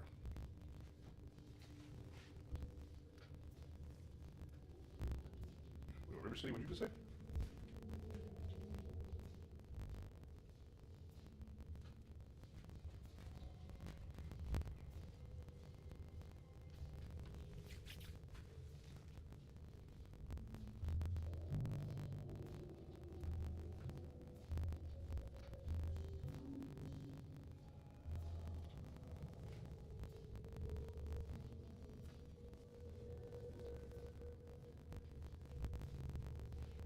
Iron. Jesus. Okay. A mushroom hunt and a walk our woods. It would be fun just to have a random sculpture in random spots. Oh, you're absolutely right. Yeah, if you got a big piece of land. Hell yeah. Just outside gardens. I wouldn't go with probably iron. Kind of oxidate. Oh my God, it's always down here. Good question though. I don't know. I'm sure we'll have the best archival longevity outside. 46 now and the best in the world at what I do. Noelle, are you the Foley artist? Yeah, I was 5 when I went to Universal Studios. They're performing a live demonstration to my bodies. Nice. Dude, all right, where do you live? Where do you live, Joel? Are you in Angelino? Are you in Los Angeles? I used to live there. Where do you work? Woman coming out of the pond in a very eerie way. Wow, that'd be cool. I've done inclusion with both metals before, just experimenting, pushing boundaries. Interesting. Okay.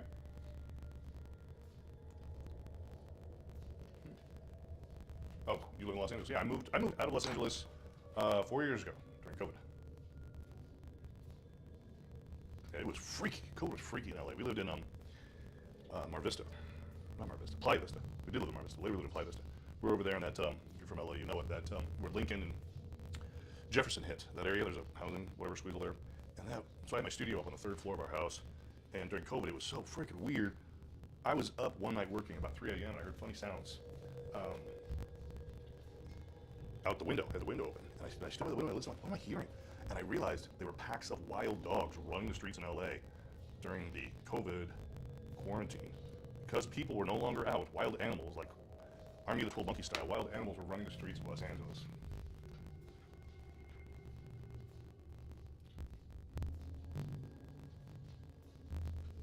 So anyway, that's about the time we left. We came here in, whatever that was, 2020. I'm in Kansas City now. We just spent basically the last year and a half in Tokyo. My family was in Kansas City. I was in Tokyo.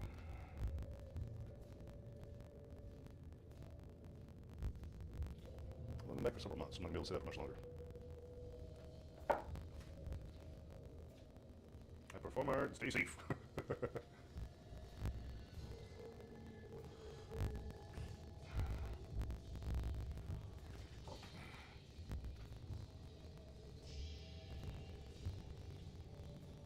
Well, as a Foley artist, I am not a Foley artist, but I will demonstrate to you something I am very amused by on my stream here.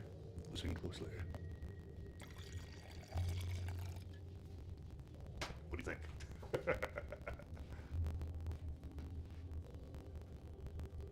Nice. Yeah, I've got some 2D drawings. There's a Medusa. If you like her, you might like the Medusa. On my website, go to beau.art, beau.art. You might like a print of Medusa. But there's several pieces there. Check it out. If nothing else, I'd like your opinion.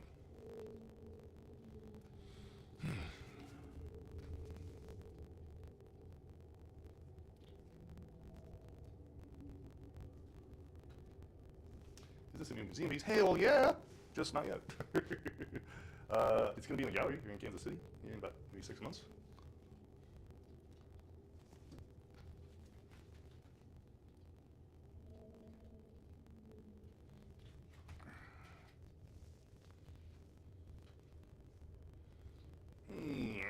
Show more clay. Gotta go sort them out. Which gallery? So I am actually some associates of mine here in Kansas City that own nightclubs approached me and want to start a gallery nightclub here in Kansas City. So we are going to open this club. Probably will be 6 months from now, and it's going to be an art gallery. Well, thanks for coming in, Noel. Noel or Noel. Come back. Totally dig on your opinion.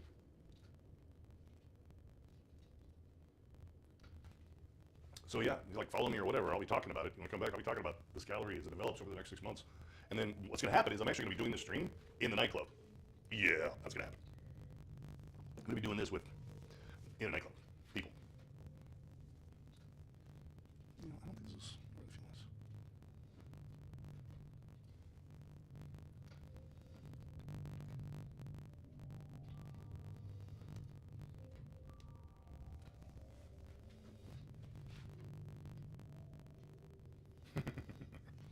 Yes, our children definitely broaden our horizons, do they not? Challenges, in some cases. Awaken us.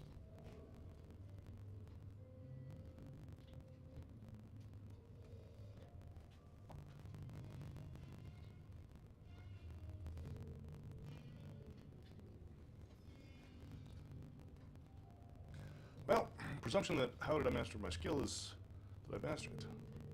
And I prefer a Han Solo approach. Remember that line from Empire Strikes Back? I'm making this shit up as I go. Master it, jack all. I could be esoteric about that, about being a forever student or whatever, but I prefer the Han Solo thought process. I'm making this up as I go.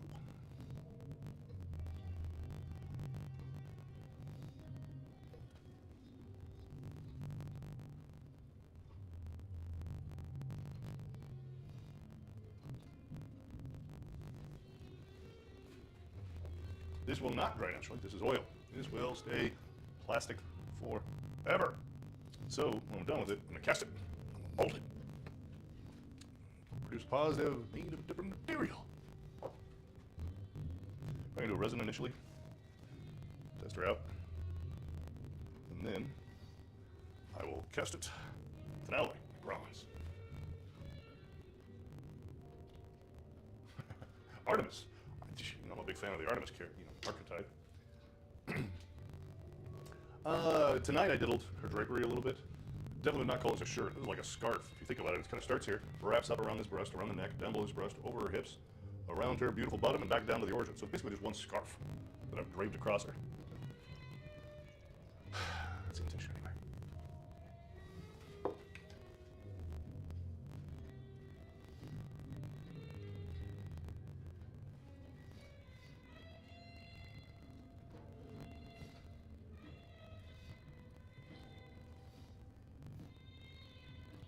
That's alright, especially if your English is a second language.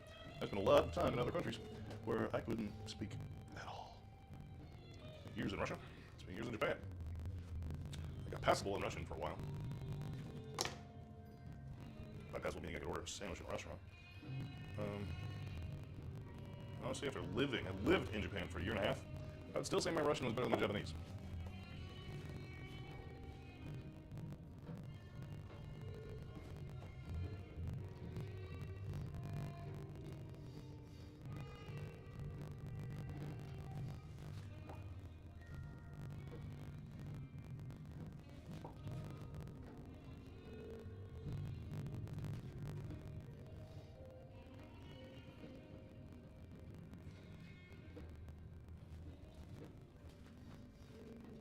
I do. I have some of the paintings on my website. If you're into that sort of thing, check it out. Just give me your opinion on it. It'd be cool. Just tell me your thoughts. Beau.art. Totally appreciate feedback. If y'all like this sculpture, you might like the Medusa painting on the site. Thematically a little similar.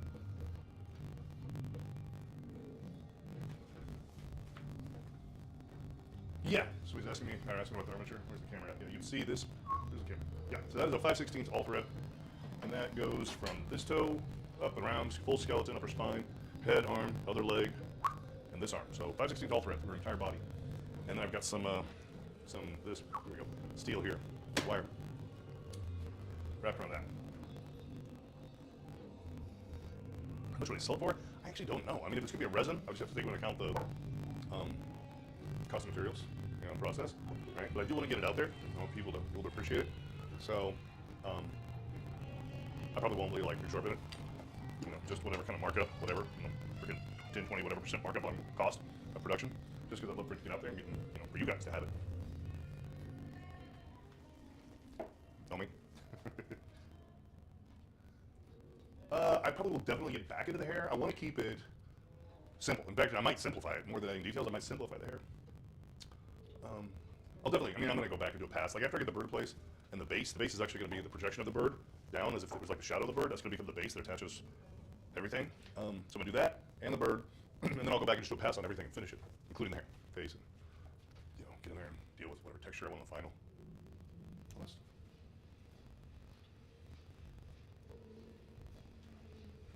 Thank you. Totally appreciate you guys. I mean, honestly, I'm not saying that just whatever, pedantically. It's freaking awesome to have people. It's awesome to have people appreciate your work. I mean, to be honest, it's pretty dang cool.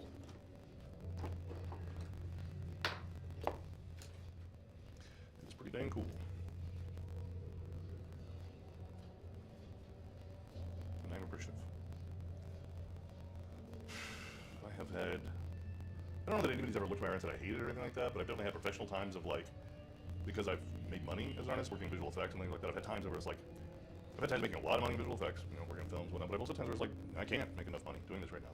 And that's where you just, even though nobody's ever said I don't appreciate your work to me, it generally is given this really negative. I mean, it sucks, right? So just getting you guys just saying what you're saying right now, it's not falling on deaf ears, it's falling on appreciative ears that you guys are giving me positive feedback. Feels good, I appreciate it.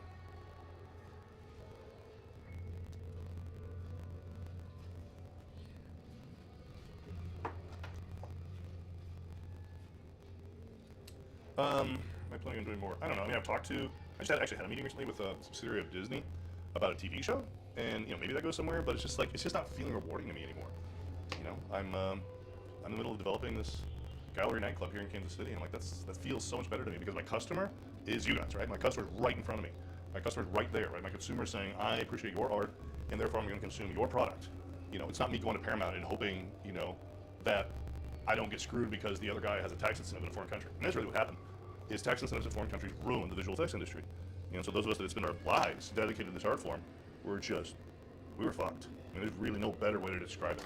We got fucked by politicians and tax incentives. So, I didn't want tax incentives, but anybody else have tax incentives either. Like, if somebody else is doing a better product at a better price, then sure, they should win. That's capitalism. That's both art and capitalism, commercial art and capitalism. But that wasn't the case. I mean, I worked on, my company worked on, company I owned, I started it, I owned it, worked on Karate Kid, the remake by Will Smith. And at the end of it, I went to the executive at Sony. I'm like, what do you think? How did it go? She's like, yeah, it was great. I'll never work with any company that can't give me a 40% tax credit kickback. And that was it. I never worked with Sony again.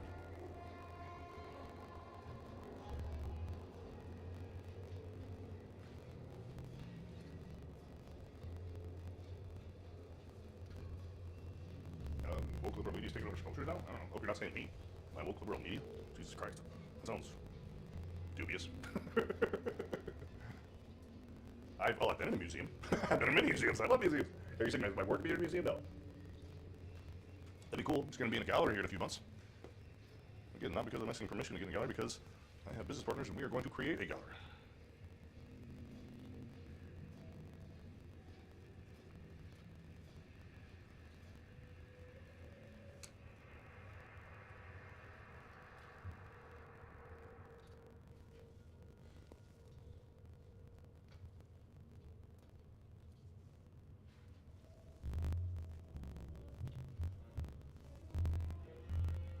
Was having a computer. Audio's messy.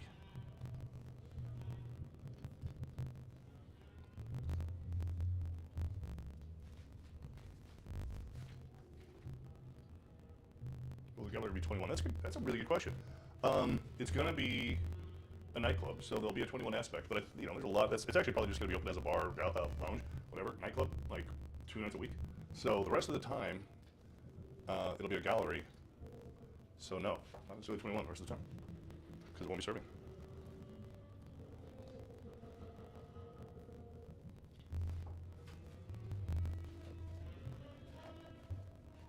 You like the scarf? Do you? I was a little dubious about it, right? I kind of just pulled it out of my view talk, so thank you. Appreciate your feedback. You like the way the drapery is going. Robin Wright. Wow. Robin Wright has a pretty stellar profile, that's for sure. I will admit to you, I have 2 inspirations for her face. One's my wife, who you don't know, and the other one is Rebecca Ferguson, because, wow, Rebecca Ferguson. Second to my wife, but great structure.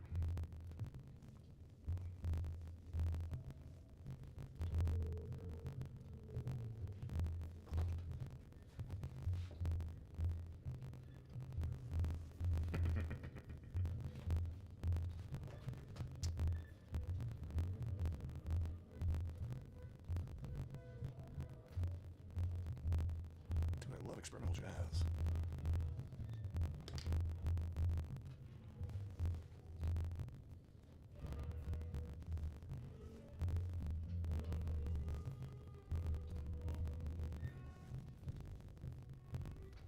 If you look at my profile or my website, Beau.art, there's a fairy on there. Color, blazing orange and red color. That is modeled after my wife as well. That I cannot, that's without a doubt modeled after my wife. Could you please sip the adult juice with a paper straw? I don't know what to say to that. I'm not even going to drink adult juice now. I don't know what the hell you're talking about. Yeah, anybody want to go take a look at the fairy on my profile or website? It's actually kind of similar, thematically to this as well, and it is definitely derived off my wife.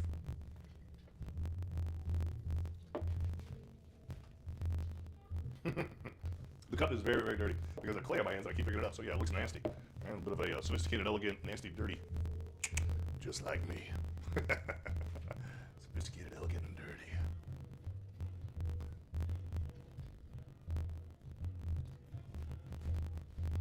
Yeah, it's a sculpting wine cup. Yeah, I think we'll definitely have some good, like I said, experimental jazz. My partner in this endeavor owns a jazz club here in Kansas City already. It's pretty schooled. I've often told him that he is like Rick Rubin. He's a producer, he just makes shit happen. And it's kind of what he's doing with me. Like, he just saw me and just like, yeah, we're gonna make this shit happen. He's just producing this gallery nightclub. I was like, yeah, we're just gonna do this. I just realized something. it's gonna be so much better. Oh my god. Oh, I hope the stupid support structure is not in the way. A hole right here is gonna make this just fantastic.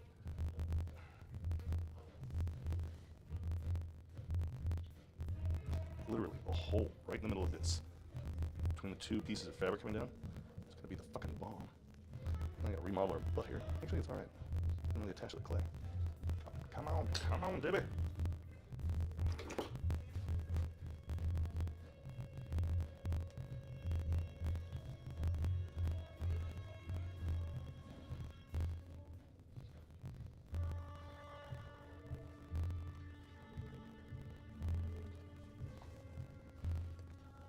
Add a little bit back in to cover up the armature there. But the idea is still super sound. Absolutely. This will be so much better with a space right there, a gap. Oh, it's going to be sexy. Where it is. I don't know, like upper 40s as far as hours. Ah, shite. Tore my squeeze little part. Right. Yeah, we're looking at the upper 40s as far as hours. I worked out through the month of January, but I got sick, time off and all that. A couple hours here and there.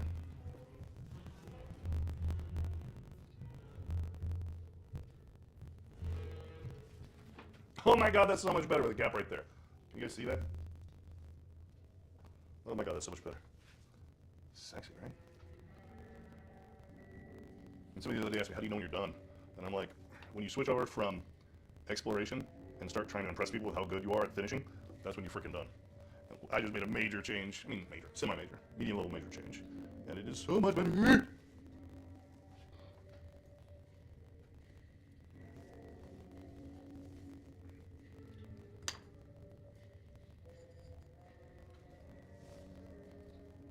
Yes.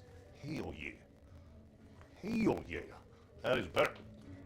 That is better.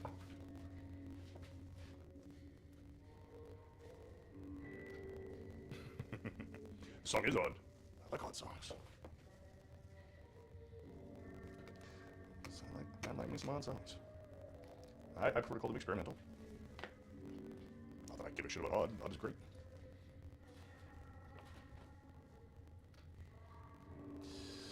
Hell yeah.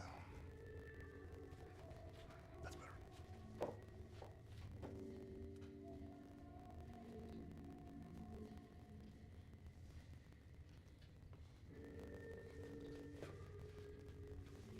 When you stop exploring and you start trying to impress people, that's when it's time to be over.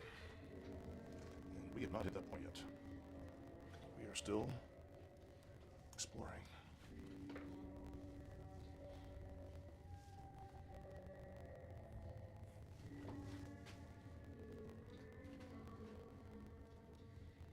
Right? Thank you, River City. And some positive feedback, right? Just changing that was like, oh my god. Like, you almost get ashamed. You're like, I didn't see that before. Seriously? Seriously, I didn't see that until just now. Thank you. Thank you for that positive feedback. Somebody else sees that as well.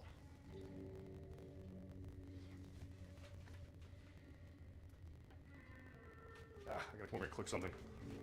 1 second, sorry. TikTok gets upset when you actually go too long. He's like, wait a minute, are you real? I think it's all, I think it's all cranky that you took too long. Verification complete. All right. Yes. Sorry. Okay. Why, Cameron? Why are you not in bed, boy? Oh, probably because probably not in school tomorrow. Probably.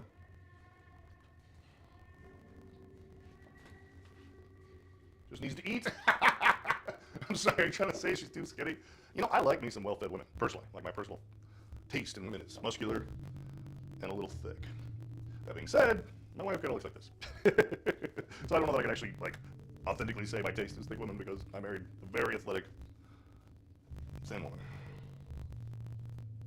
Very fit. But I hear your point. I'm not, I like, especially in art, I like a nice Rubens, like a nice Rubenesque female in my art. Okay, what just happened? I like to be more than a little bit intimidated. I'm sorry, you're talking about this. Oh, Bombati.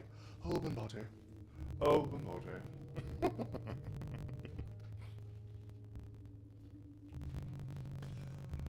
Yeah.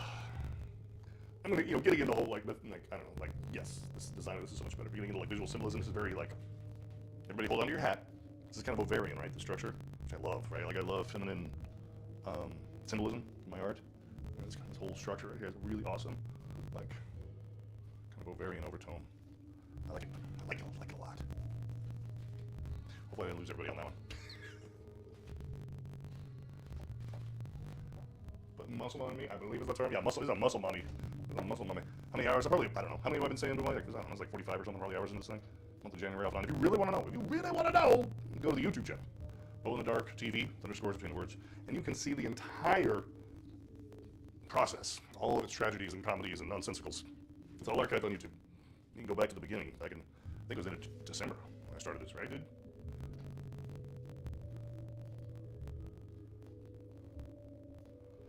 The first 2 nights were a shit show. Like, it's a comedy. You gotta, if you're gonna go to my YouTube channel, you look at the past, you need to know the first several nights were an absolute comedy shit show. It was basically me doing, like, a strongman competition, just bending steel to make the armature for her. And the first night, I broke it, and I cussed, and I drank, and I sat down, and I said, fuck it, and a variety of other things, and I quit. And I came back the second night with torch, and heated it. That was more successful. I got some coaching from our friend Viking on Twitch. That was awesome. He was awesome. And his boob's not awesome. It's going to jump through the pec. Major, her boob is funky. Yeah, he was awesome. What was his name again, nobody? Something Viking. God damn, I can't remember his name. Twitch's handle. Yeah, he's awesome. The Viking, the last Viking on Twitch, he coached me through the usage of the torch on the second night. That did become ultimately the armature that's still in here now. Well, Rich is his name, yeah. I was just going to tell everybody his handle in case they were so inclined to check it out. So, the wood is just literally temporary as what's holding her. She's mounted into it. But, to clarify for you, if you look at some of these scratches in charcoal, I'm going to take I know what it is, I'm going to take the shape of the bird and project it onto the wood as if it were shadow. Then that shadow is going to become the base in clay. And when it's done, the wood won't be here. It'll be removed. You know what I mean?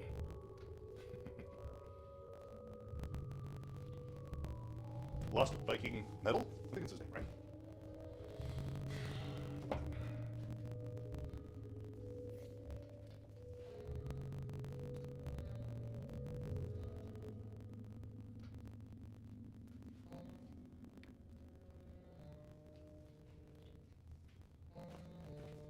Lost Viking Metalworks. There you go. Yeah, that's the guy that coached me through the usage of the torch on the second night. If you are in fact going to go take a look at the YouTube archive, you'll see me talking to him. Coached me through that process. Worked out well.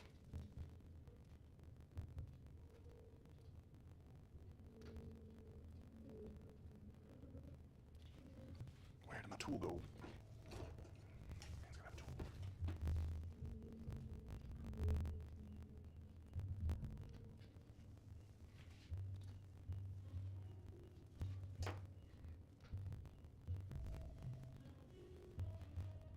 What's happening here? She's going to be casting in alloy for sure. First I'm going to cast it, mold it, cast it, probably do a resin, test it, and then we'll definitely go to alloy, bronze, pewter, silver. This is not a specific god. This is a little mythology I made up.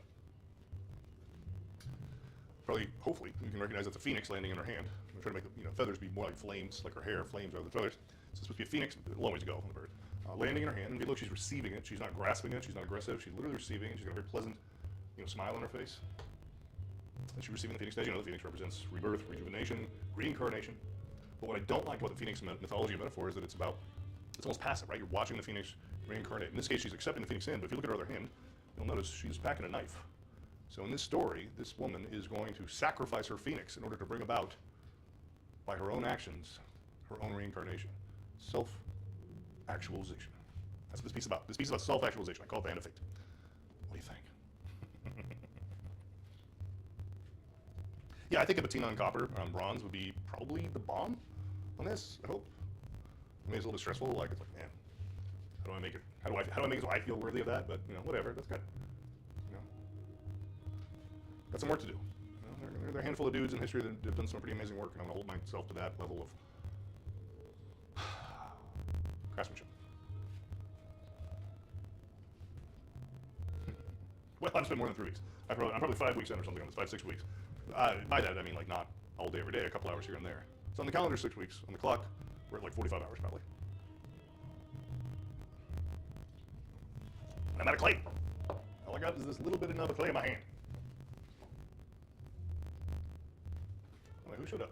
Oh, Natroni. I started on the 7th of January, really? Oh, okay. All right then. We have a cleric who has given us the answer. He started sculpting on the 7th of January. Thank you, Natroni. That's pretty cool, actually. You were able to do that. Did you see the absolute shit show that was happening in the beginning? Like, I built this table with wheels after that. So it was like the 8th, I guess, I must have built the table. This is the first time I literally had my workout bench in here. I was working on that and screaming. It was a shit show. An artistic journey. I like your attitude.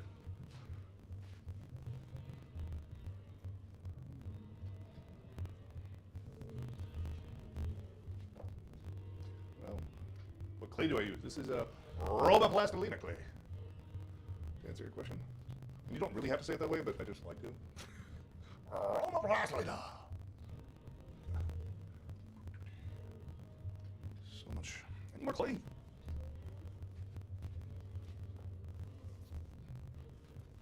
I'm gonna start scraping clay off the floor in a minute.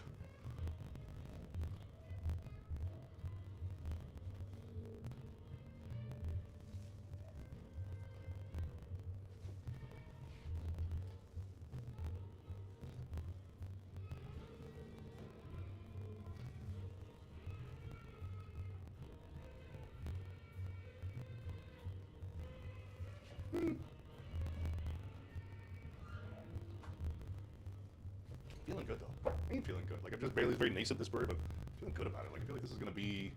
I feel like it's gonna work out. I was very, I would say, we're trepidatious about getting into the bird. I was like, this ain't gonna work. But I might have to get more ostentatious. I might have to go back and add some little bit of wiring, so that these feathers can come even more up like flames, up into the air. You know, these things might have to get much more. Like we cool as balls, right? These things come up and be. That's really just gonna make it obvious these are flames, is if they change directions multiple times in their ascension. Yay! That's what I'm talking about.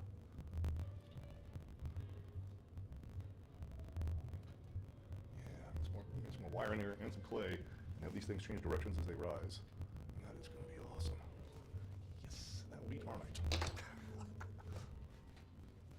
How are you switching out the cameras like that? I am just I think Milton described us as crafty apes, right? How will the shadow Phoenix affect Fluffy? It's going to touch it, so it's going to basically, the front edge will be the front edge of the shadow.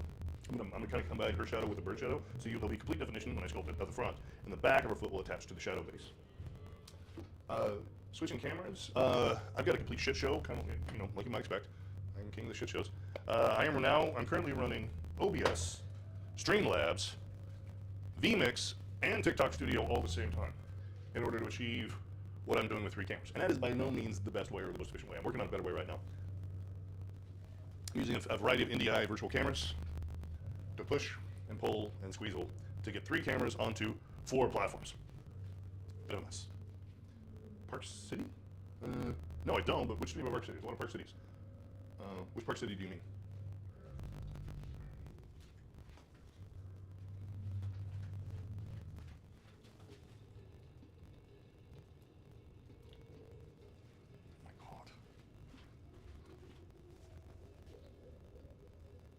Oh, Park City, Utah.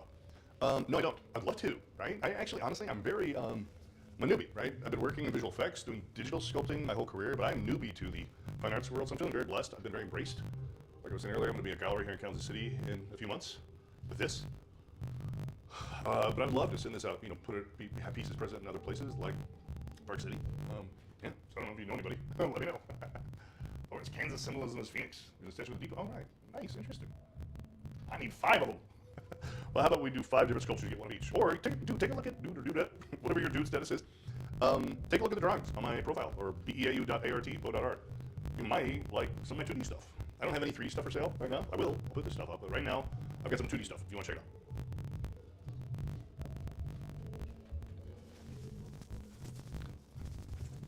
out. I am apologetic. I need to run into the other room. Take the mic off so you guys don't hear.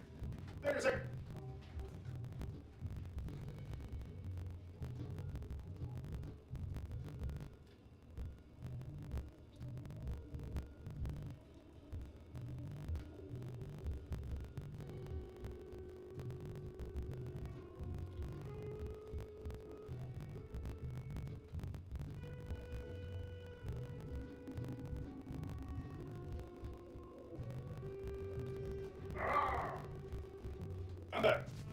Sorry. And you always still here. That's amazing. Everybody stayed. Thank you. You know, being live for 3 hours has been a thing. So thank you for chilling out. And let's see, what did the tree sound? Heading to bed. Oh, good night, sir. Yeah, I'll be back. Come back. I'll be here tomorrow with more clay. All the clay I got. I'm supposed to have on my lack of clay. Actually, I'll probably jump right into this base. Well, no, I'll probably go work on bird more and then base when I have more clay at my disposal. What was that? Yeah, that was me running to the potty. Will this be in bronze? Yes. I'll cast this in some alloys. Probably bronze, because bronze is like, it's like a statement. Like, I did that bronze. God, on that chocolate one. Well, your parents are artistic. Not like this, for sure. My dad's definitely creative. Mostly creative in how he was a jackass. But he was definitely creative. I think my mom was more creative than she ever gave herself credit for. But no, she was not she did not do this kind of stuff. But she was very supportive as a child to my sister and I. My sister is also an artist. She is a teacher and artist. We were very supportive as kids. But we also had our own impetus. Like, you know, yes, we had availability of materials. But, you know, Saturday afternoon, we weren't doing all the other things the other kids were doing. We were doing this. You know, we had our hands in clay. We had our hands in paint. Well, she had her hands in paint. I was more of a drawing. I didn't like color. Color wasn't a thing. She was more color. To this day, I'm rather sexist about color. I think women are better at color than men. Usually, not always, obviously, but and there's actually some science behind it. Women actually have more color receptors in their eyes than men. I think there's some substantive value to the idea that women might actually be better colorists than men. Obviously, not universal. I don't speak the Spanglish. Manos, Dakota, Moto. I kind of decipher that. Beautiful anatomy, thank you.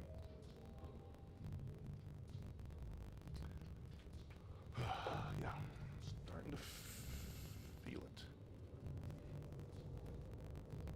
I have to reconstruct this area of her body because it's kind of messed up with cloth clay to get her iliac crest, her great decanther, gluteus medius, back defined. It's kind of a mess now.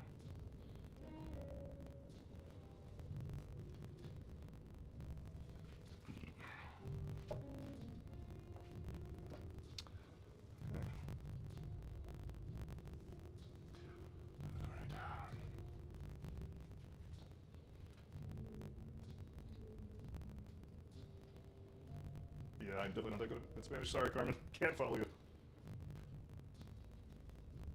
Definitely not that good at Spanglish. Sorry. But I love that you're saying something. I'd love to know what it is. By the way, I'm not being dismissive by using the word Spanglish. Spanglish would be the most I could ever aspire to. I definitely would never learn Spanish. I could maybe learn Spanglish, which is the Americanized survival Spanish. In my opinion, that's just talking. No, I don't know Spanish. Not well enough to deserve anything. I can thank you, bye. Yeah, you got like full sentences and whatnot. Which is funny. Spent all this time in Japan and Russia, and honestly, learning Spanish has been so much easier than either of those languages. Good God. I did study a fair amount of anatomy. Yeah, so I had the privilege when I was in art school of getting to assist in human dissection at Columbia Medical School. So that was pretty cool. I got that. That was just part of it. That was just part of the anatomical studies. Because honestly, cadaver anatomy and human live anatomy are not the same thing. I'll give you an example. So let's see, where's the camera, right? You look at this, I got roundy shapes, right? Roundy shapes. And you look at those roundy shapes, right? I'm gonna make a muscle. Oh, make a muscle. When you look at those roundy shapes, you think, okay, that's muscle. No, that is blood pressure, right? Your heart, boom, boom, boom, constantly pumping. The thing we think of when we look at our body is actually basically a Macy Day parade balloon made up of blood pressure. We are walking series of water balloons, right? So as soon as we die, as soon as that heart stops inflating us like a balloon, we deflate. So yes, I got to dissect at Columbia Medical School, and that was awesome. But really, that's more about the academic study of where does the muscle originate, where does it insert, and what's the relationship of one muscle to another. So it's very engineering or architectural, you might think, when you're breaking it down. But it's not morphological, right? It's not about shape. Morphology is about shape, so it's not shape. Right? You learn your shape from life. So yes, I had the amazing benefit of getting to dissect humans at Columbia Medical School when I was in art school.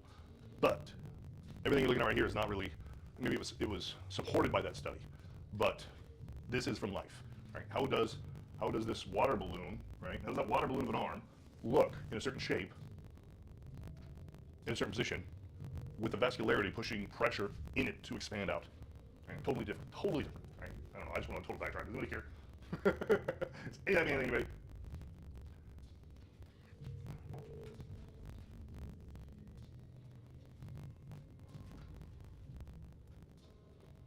way to spell. You know what?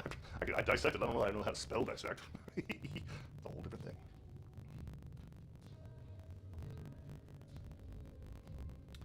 Well, I appreciate you liking the vibe, especially when I just went off on a total diatribe. God, I'm out of clay. What am I gonna do? I don't really want to stop working. I want to keep working. How do I keep working on no clay? I guess I have to refine. Work on what I got. Fine on what I got, because I got no clay. Go to the art store tomorrow.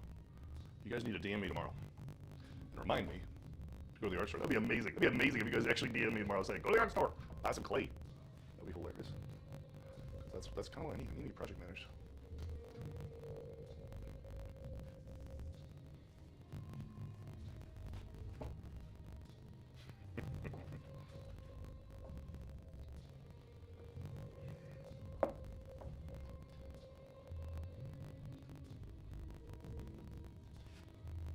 I'll set an alarm.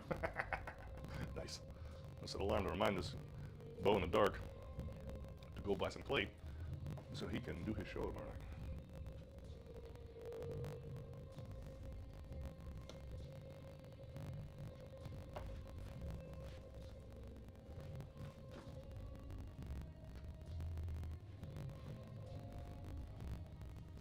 Gravity on that's a bit off.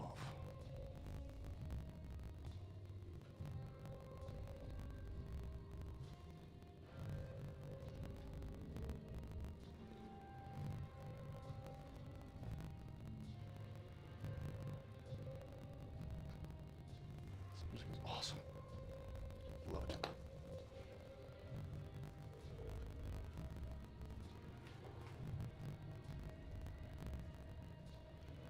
There we go. Let's get a straight line.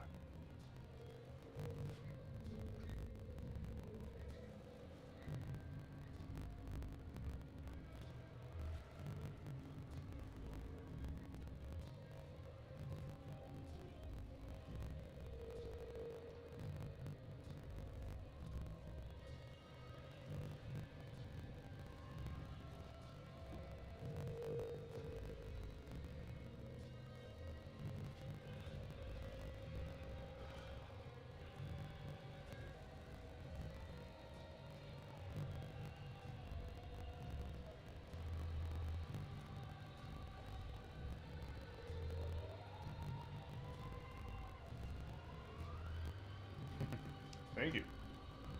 You know what? I have been blessed. Not necessarily in the same sense that you're referring to, but it's important to remember our blessings.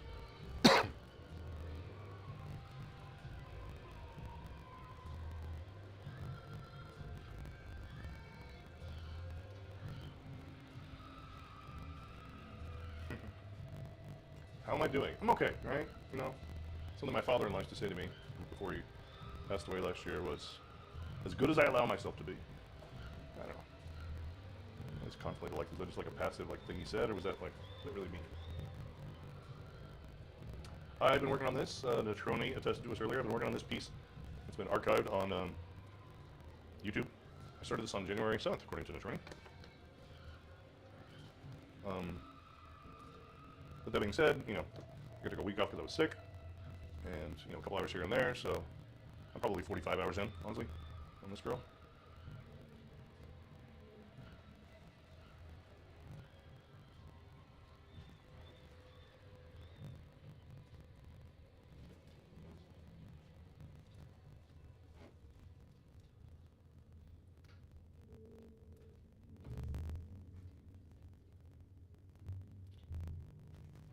Nice. Thank you. Let me know. It's good to hear that the YouTube gets some traction. I've had very little traction on YouTube, honestly. I don't push it. I don't think I do a good job on YouTube. So, you know, I don't do the good thumbnails. And I just kind of just put it out there. So it's surprising that I'm not getting traction on YouTube. But it's pretty cool to hear, you know, you're saying you've seen it. That's cool. Thank you for speaking up. Let me know. There's someone out there seeing it.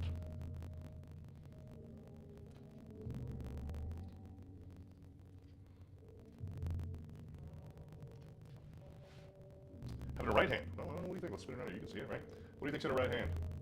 That is a knife. Like a knife. Yes, she is going to sacrifice her bird of reincarnation. That's the whole narrative. Phoenix landing in hand, knife in other hand, sacrifice. That's what this is about. Sacrifice.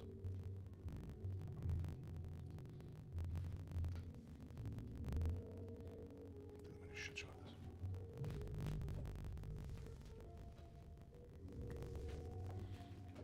Thank you. I mean, honestly, it's like you can't escape you, right? No matter where you go, there you are. So it's like I could try to make art that was commercial or, you know, that might resonate with a certain demographic. And I, you know, I worked as a commercial artist, so I guess I could. Like I worked on Harry Potter, right? First movie I worked on Harry Potter. But I don't know, maybe it's just because I'm old or something. Like I just couldn't do it anymore.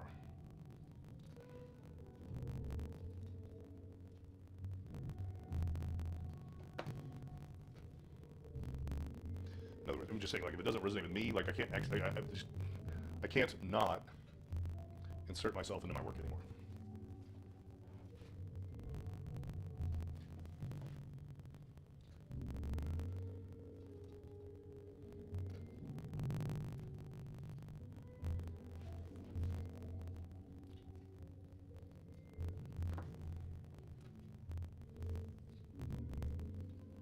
This is far better than commercial. Well, thank you.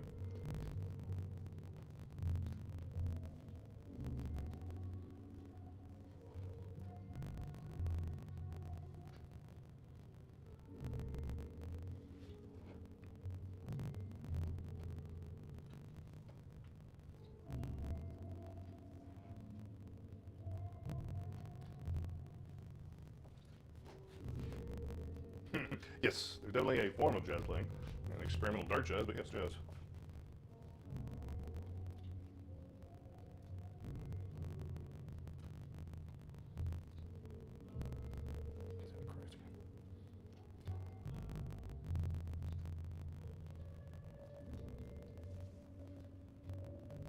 What do you think? You like it?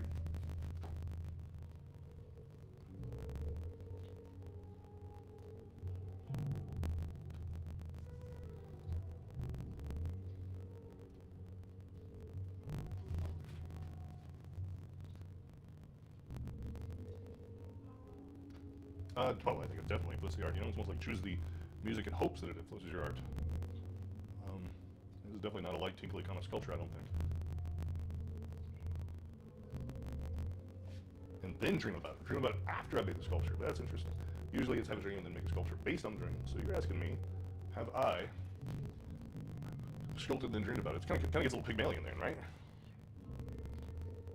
Sculpture coming alive.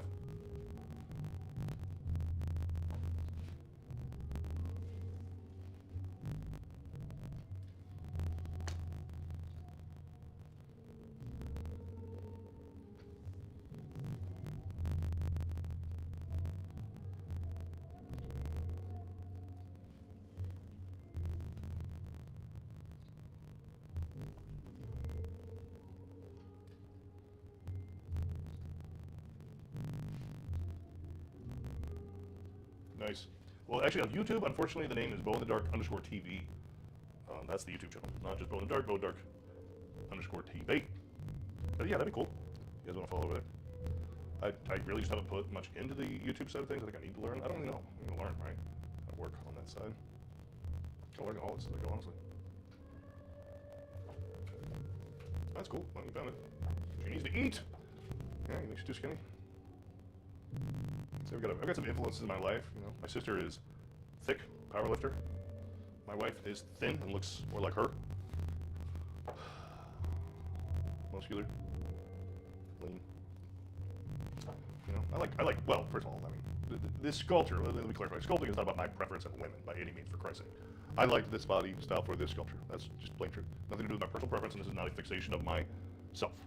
So no, not endeavoring into the conversation of my personal preference of women based on this sculpture, because this is not a sexual focus. This is, you know, hopefully, you know, people are processing it in a way that is about the narrative and the experience and the art, not about lecherousness. You know, lecherous consumption. Which, I'm not judgmental. I'm not against lecherous consumption. Let's just know what this is. So first of all, yeah, not trying to engage in that. Second, you know, we are all influenced. You know, like in the was it Shakespeare in Love Story, where it kind of showed like what ifs of like influences on Shakespeare. You know, what are my influences? Well, you know, women in my life, well, they're all strong. There's not a weak woman in my life. I don't know any weak women. Every single one in my life is pretty over the top. In fact, kind of over the freaking top. My life is definitely over the top. My sister's over the top. My mother is matriarch of WTF. You know, even the women that are mine are friends are amazing. You know, I'm thinking of a friend of mine. She's a photographer in Kansas City. Her name's Kelly. She's got a freaking, you know, powerlifting record in the state of Missouri. You know, that's my friend. My female friends are badass. So I don't really have any females in my life that aren't badass.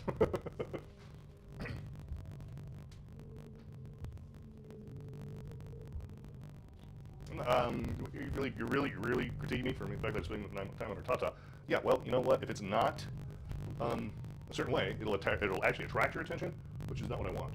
I want it to be part of the overall. It's, you know, especially since I added fabric to it, it's not flowing in a way that is going to not distract. So yeah, not down with your judgment about the amount of time I spend on it at all. Yeah, well, pretty much everybody on this stream thus far are pretty cool and not in a judgment state.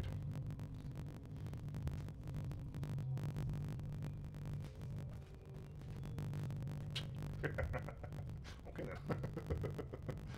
Oh my god, what was my first sculpture? First sculpture I can think of ever doing, like where I put time into it, like I don't know, sculpt today, was a gorilla.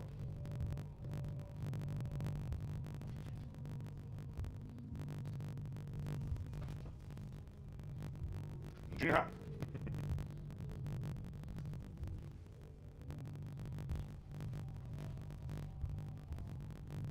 Is the sculpting consensual? That's a little disturbing. So first of all, this is clay. Okay? It's not a real person. Second of all, the dynamic, the social dynamic is between me and as using the work itself as a transducer of thought to the audience. So rather than thinking about this figure as a human being, you be thinking of yourself as a human being, participating in a conversation.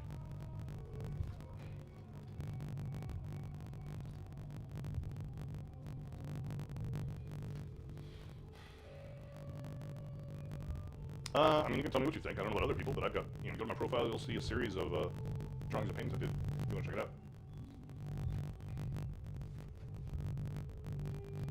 You can tell me if you think that this sculptor, anyway, has drafting skills. There's a Medusa there that you, if you like this, you might like the Medusa. Just saying.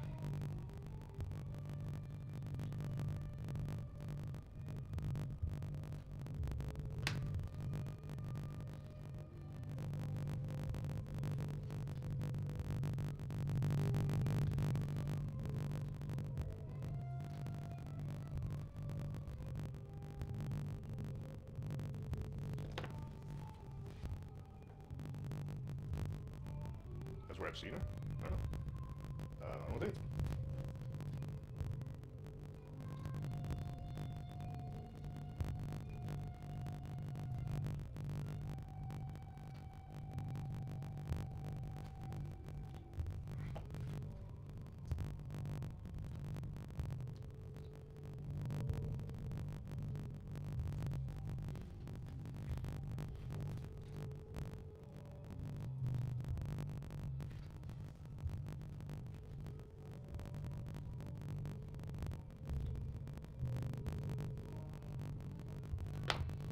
Cloth to kind of disappear right here.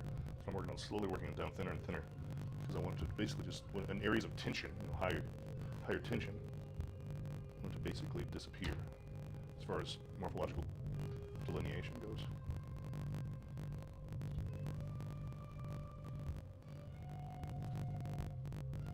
Back to that conversation we were just talking about between artist and audience. I want your mind to fill in details. Actually there.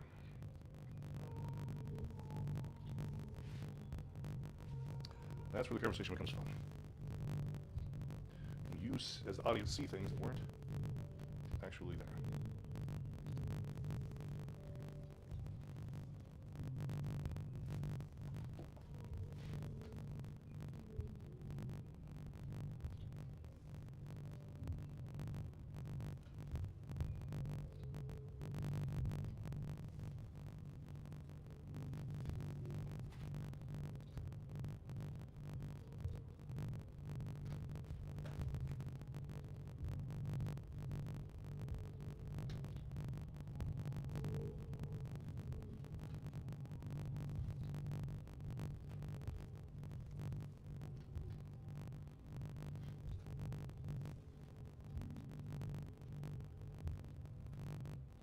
My ideas for the sculpture. Oh, good golly.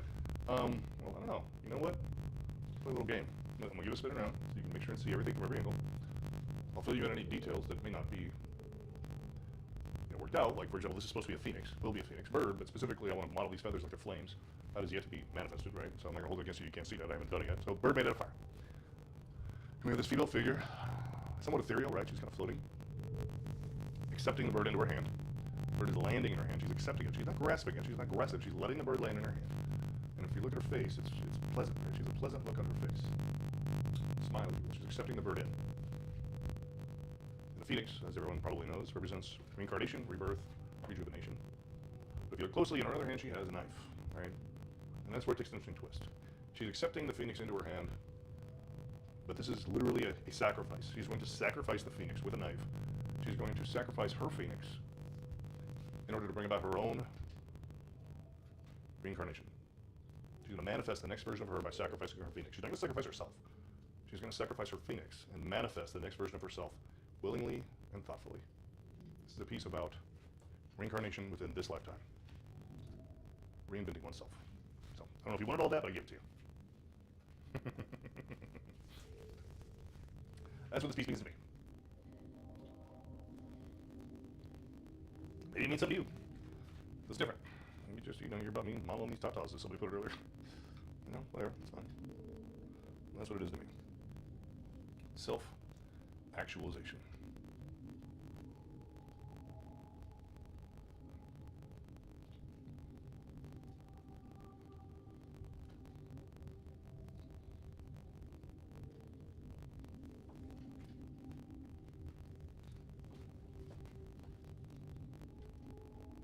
Wow. Well, thank you for that feedback.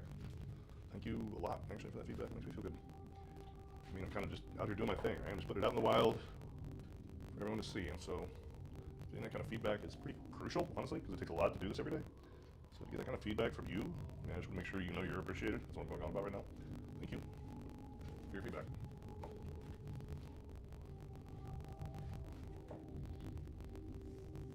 It's very meaningful to me.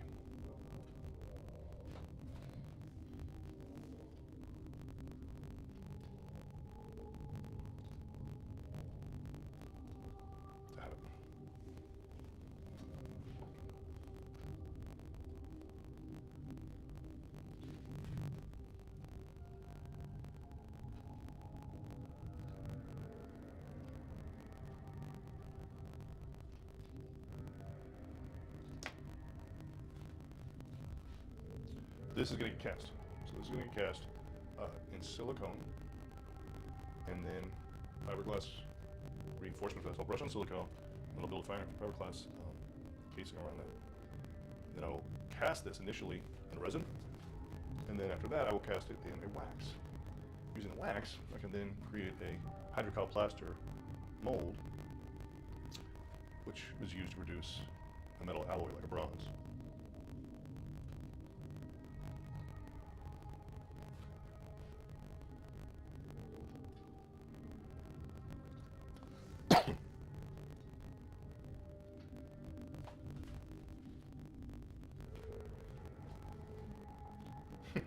Well, thank you, sir. I mean, I appreciate your sentiment. I think you're underestimating yourself, probably. Half of art is in perception, right? Like, in my opinion, art is a conversation between the creator and the observer, and it is at least 50% each, right? So, you saying that you wish you had talent, well, even if you can, even recognizing the art is in fact recognition that you are the fundamental half of the conversation, which also means you have potential to be the other half of the conversation. Does that make sense to you? Well, I don't know if you noticed, but there aren't any straight lines anywhere on this, so you're in luck. You don't need to make straight lines.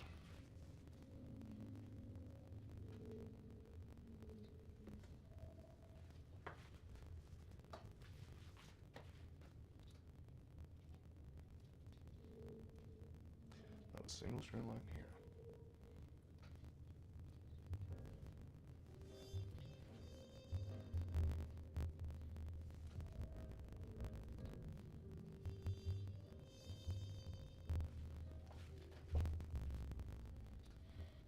How much chocolate wine have you gone through? That's a good question.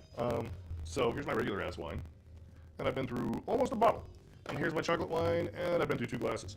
So let's just say after I finish this, I will have got 6 glasses tonight in 4 hours. So it's not that bad. Not that bad.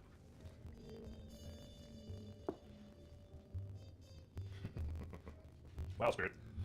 You sound thoughtful. Like someone you want to have dinner with. Someone pays attention to other people. Sound like a good first date. Been a long time since I've had a first date. Remember those? Fantastic experiences. Oh, they can be. They're definitely not all. It's all about potential. It's a made-up story. It's all like art. First dates and art actually are very, very similar, right? It's a made-up story. Like I said earlier, 50% of it is the eyes of the beholder, the participant.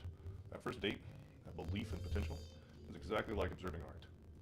You're believing something you're seeing. You're telling a story that you want to be true. Did I seriously just get... What? What? I just got some kind of lambasting from TikTok. This behavior is not in line with our policies and may result in gifting, suspension, reason, reproduced content. Learn more in rules. Oh, and there's the music. I just love my music. Probably pissed off at me about the music. Unless I myself have reproduced content, I don't think so. I will change the songs. Jerks. Great asses. What are you saying to me? Oh yeah, I like this too. A little more funky. Either that or TikTok was just saying I am reproduced content and I'm owned by somebody. What do you guys think? Could be.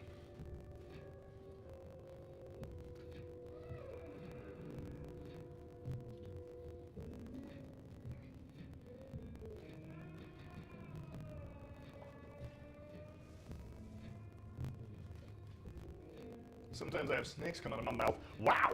I don't know, it sounds pretty awesome to me. I'm not sure if it's a metaphor or if you literally are a Greek goddess. Either way, sounds like a pretty good Tuesday.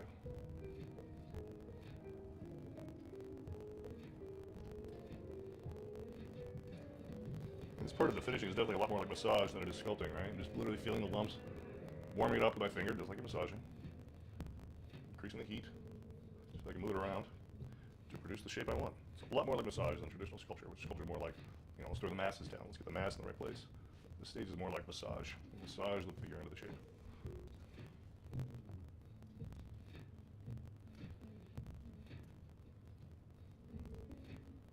Octopus out my nose also. Now, is that a nose ring or is that like a tat?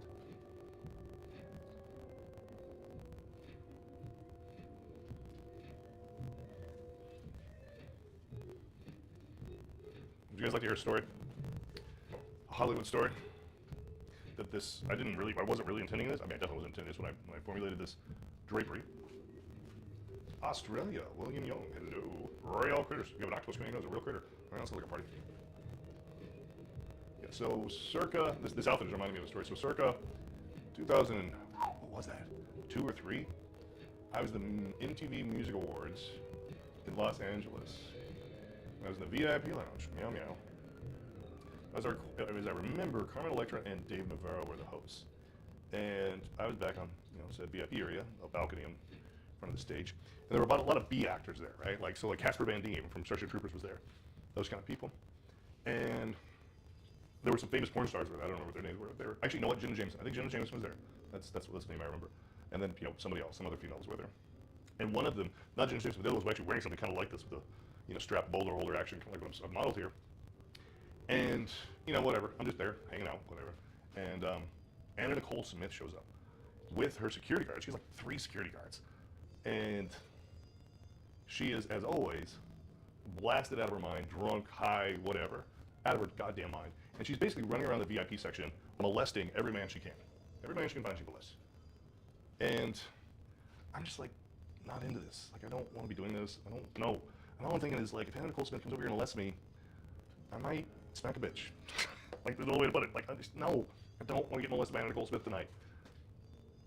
And so I'm thinking, like, well, then you got these 3 security guards, and then I'm, in a physical confrontation with those dudes. None of this sounds like a cool Saturday night ending, right? None of this sounds like this is going to be how I want to end Saturday night.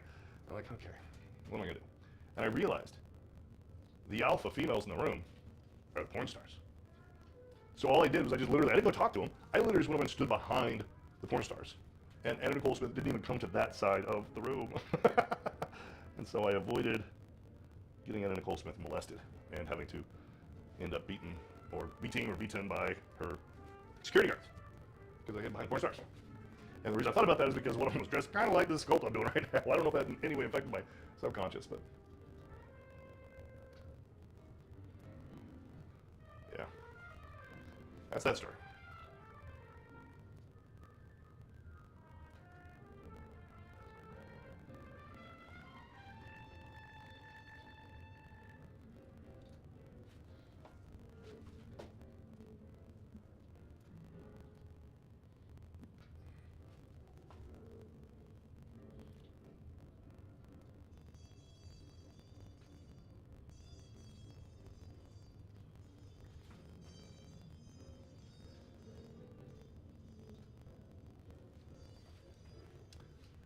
This is Aroma Plastilina Clay. It's with oil base.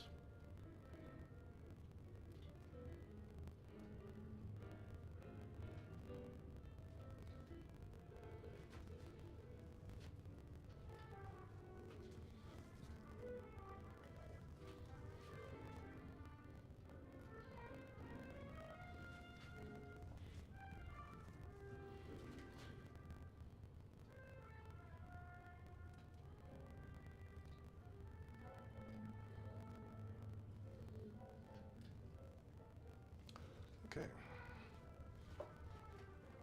Stoneware's cool. Totally different world, right? You're dealing with the drying and the firing. I think stoneware generally is a low temperature fire, right? A couple hundred degrees, you can fire it in a household oven, right? Moscow stories. Holy shit, you want a Moscow story? Who are you? How do you know I have Moscow stories? Haley, you've obviously been listening. Oh, fuck. What Moscow story should I tell? Yeah, I was in and out of Moscow between 2007 and 2010. I had a software company in Moscow. There's a big B on the front of the building. In Moscow for a while. Yeah, I don't know. Like, I'll tell you a story. Okay, so this is another kind of sexualized story, so, you know, put on your big kid pants. So let's see. So I was there with my partner. He was from Azerbaijan, so he was, you know, part of the Russian Federation. He knew Russian, considered himself Russian. He was in the Russian Navy. And he and I were in Moscow, and we were meeting with some associates he hooked us up with, potential investors. And one of these investors sent I met her, right, sent his assistant to take us out on the town, right, and show us Moscow. Now, she was an absolutely charming woman. I really liked this woman. And she was very talented, very intelligent, absolutely charming. You know, the type of woman you kind of want to impress, right? You want to impress a woman, even if you're not going to engage with her, you know, romantically, you want to impress this woman. It's the kind of woman that makes you want to represent the best version of yourself. And she takes us out to dinner, we go out, you know, and dinner in Moscow, Jesus Christ, back then at least, was like, you're literally stepping into like France 1800s. Like everything is just decadent as hell. One of those decadent as hell multi-course dinners in downtown Moscow, right next to the Red Square, right, Pushkin Square, basically. And, you know, afterwards, you know, my partner consults with a friend of his, where should we go? Oh my God, can I remember the name of this club? Oh, nuts, I can't remember the name of this club. It was right there next to Pushkin Square, right next to Red Square in Moscow. We go there, we go in, and it is the most like Disneyland version of a whorehouse. Like it's literally a hooker house, but it's a Disneyland version of it. Like there are Americans there. There are Americans there in their boat shoes and their dockers and their cut-off cargo shorts, wearing Izods, and they look like absolute victims. It is such a tragic experience. I can't possibly convey to you what it's like to see an American in Moscow, but they just look like walking victims. That's what Moscovites think when they see Americans. They look like victims. And these guys lived up to that cliche of just victim, victim, victim, victim, victim. And the girls in there were not human, right? They surgically were not human. You looked in their eyes, and it was the most depressing thing you've ever seen. They weren't home. There was no soul inside their body whatsoever. And here I am with this absolutely amazing woman who's taking us out for the evening, very cultured. She's a musician, and she's intelligent, and educated, and we're in this establishment. We're in here. I got myself in here with these people, and I'm like sitting there trying to have a conversation with this girl, woman, and I'm like, I tried to come up with something. I pulled out a National Geographic for shit's sake. Like, you know, I hear, you know, a lot of these women come from Siberia, and she just snapped. She just looked at me and said, I don't know where this girl comes from. I'm not a hooker, and I'm not from Siberia. I don't know where these girls come from. And I'm like, we're leaving. And it's like, I don't know what's going on right now. It's time to take control of the situation, and we are leaving. But the response was, I don't know where these girls are from. And like this establishment wasn't like in a seedy part of town. It was right next to the goddamn Capitol. It was in Red Square. It was right there, right? It was just like, how did I get myself into this situation? Anyway, that's a Moscow story. Pull that in my hands for you. Circa, this is 2007, 8, something like that. I don't think I belong here. No shit. I wanted to grab those Americans that look like victims and be like, dude, you don't belong here either. You need to get the shit out and go home to your wife because you are about to get victimized by these professional assassins that they have working in this place. You are about to get destroyed. Like, you need to get the shit out of here, dude. Get on a plane and get out of Russia. That's what I wanted to say with the dudes from Iowa that I saw in that establishment. Jesus, I can't remember the name of it. I can remember the name. You could actually probably look it up because it actually had a web presence. I can't think of the name of the place. but she and I, we corresponded because I did business there, and there was like this running joke, you know, at that place. That's why I would remember it, because it was a running joke that kept coming up. I can't remember it though. I don't know, because I'm not from Siberia and I don't work at places like this. Okay, time to go. I'm no longer a passenger on this trip. We need to get the shit out of here.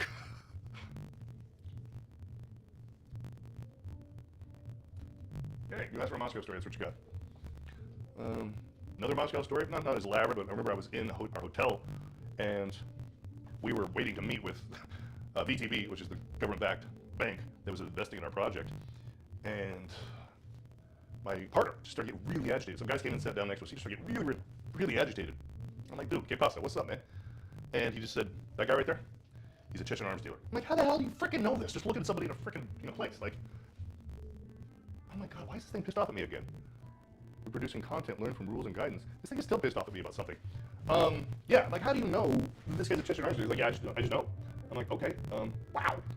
And so a few minutes later, just to tell it, the joke is, a few minutes later, some dude walked into this extremely expensive hotel carrying a machine gun, walked over and stood next to him, and escorted him out of the room in a way that he did not look like he was happy to go.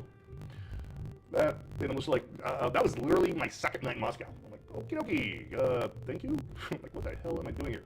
And why is TikTok so pissed off at me? These jerky workies. Switch over to this. I wasn't pissed earlier when I was playing it. Yes, Mr. Boombody, you're back. And I'm telling Moscow stories. You are correct. Yeah, I don't know. I guess maybe it's good that I tell these stories, because otherwise I'm just going to forget them. They're going to go away. They're going to be like they never happened. I don't remember. They never freaking happened. Some weird ass shit went down in Moscow, I'll tell you that much. I definitely experienced some weird shit in Moscow. Here's a funny story. So I was on top of Hotel Kotelnicheskaya. It's one of what they call the Seven Sisters, these buildings built by Stalin. And I was up there to literally scan and build that building for a movie, completely unrelated to the previous business. I had two businesses going in Moscow at once. One was software development, and the other was literally working on a movie that needed visual effects, shooting in Moscow. So I was on top of Hotel Kotelnicheskaya, and I'm, I feel cool as hell because I got a BlackBerry. This is like 2007. I got a BlackBerry. You all take your smartphones for granted. In 2007, if you had a BlackBerry, you felt you were cool as hell. And I'm up there talking to somebody on the other side of the earth, which again, big deal, 2007, on my BlackBerry, and I'm just, throwing my English all over the place. And I look over, and there's a woman who looks at me out the window of her apartment. I'm on the roof, so I'm like 500 feet in the air or whatever. And she looks at me like I'm the freaking devil. And I realize, holy shit, this woman, this is like Red Dawn for her. She feels like the Americans are invading her country. There's an American on her roof, walking around talking loud and obnoxiously on his cell phone. I'm literally in the reverse of Red Dawn right now, except for it's a BlackBerry instead of a machine gun in my hand. And I'm like, huh, yeah, that's probably not cool of me. Probably should get off my goddamn cell phone, walking around speaking English. So, yeah, no major punchline there, just a little anecdotal story.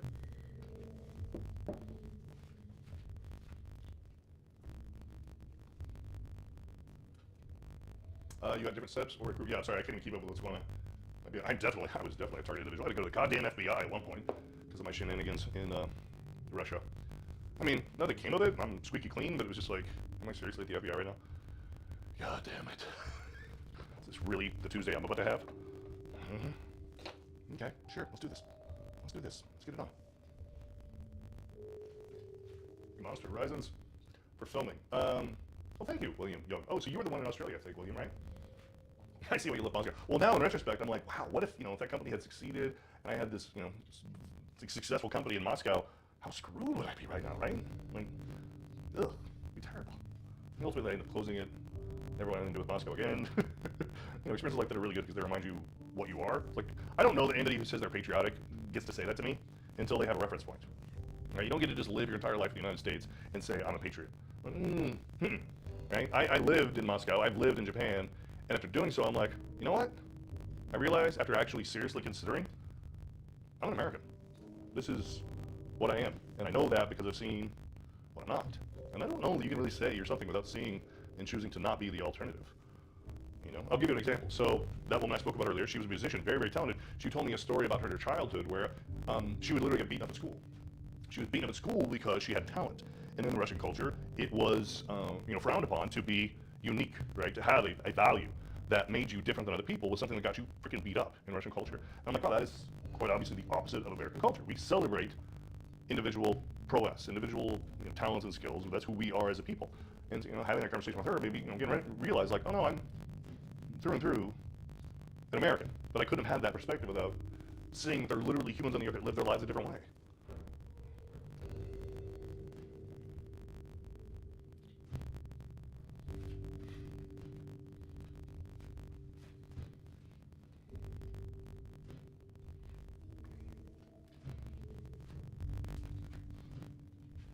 You know what's sad? When I talk about memory, I can't remember that woman's name. You know, I've got these stories that are so important to me about her. I can't even think of her name. That's terrible. I mean, I remember the stories, so I guess I remember the value. I don't remember her name. That's, I mean, I guess, you know, it's inevitable. We're gonna get older. We're gonna, you know, we only have so much memory and space in our head, but I don't remember her name. Well, when you say her much, I hope you mean the sculpture. As opposed to my vomitous diatribes about random things. I don't know who prompted me. It's one of you people started this. It's your fault. Prompted me to talk about this crap.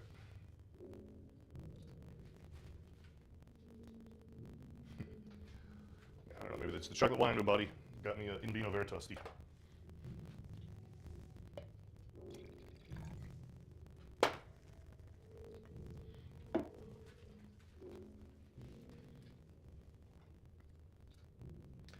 Oh, okay, what can I work on now considering I have almost no clay left? What part can I manifest without being clay?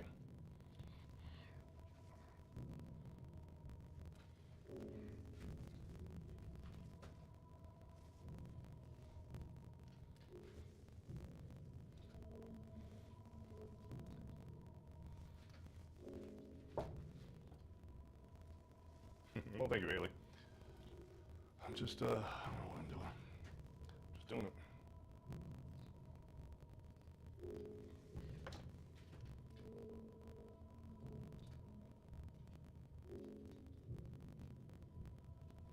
What the hell I'm doing? I'm just doing it.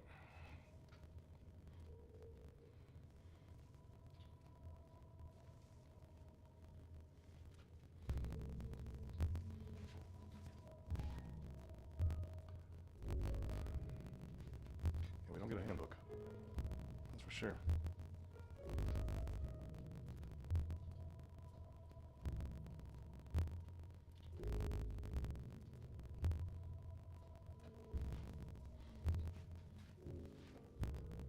Are hands the hardest thing? Well, no. He said apprehensively. They're definitely a thing, you know, from a practical point of view. Not nothing. You know, I'd say a hand can be as complex as pretty much the whole rest of the body as far as dealing with, you know, the gesture and shape. I think the reason that hands get perceived as being difficult is because people would be dismissive of them. They'd be like, what's just a hand? If you're not dismissive of it, if you actually address it in a way that's is appropriately complex, then no, it's not. But that being said, yes, it is as complex as an entire figure. So if you stop and say, okay, I'm, you know, about to start on an entirely new figure when I get into this hand, you're good. It's the internal dialogue. It's that internal voice that wants to judge and speak and say to you, oh, it's just a hand. Why are you spending so much time on it? That's the villain, not the hand. It's not the hand that's difficult. It's the internal dialogue that's difficult. Self-talk. That's what's difficult. Self-talk. Does that make sense?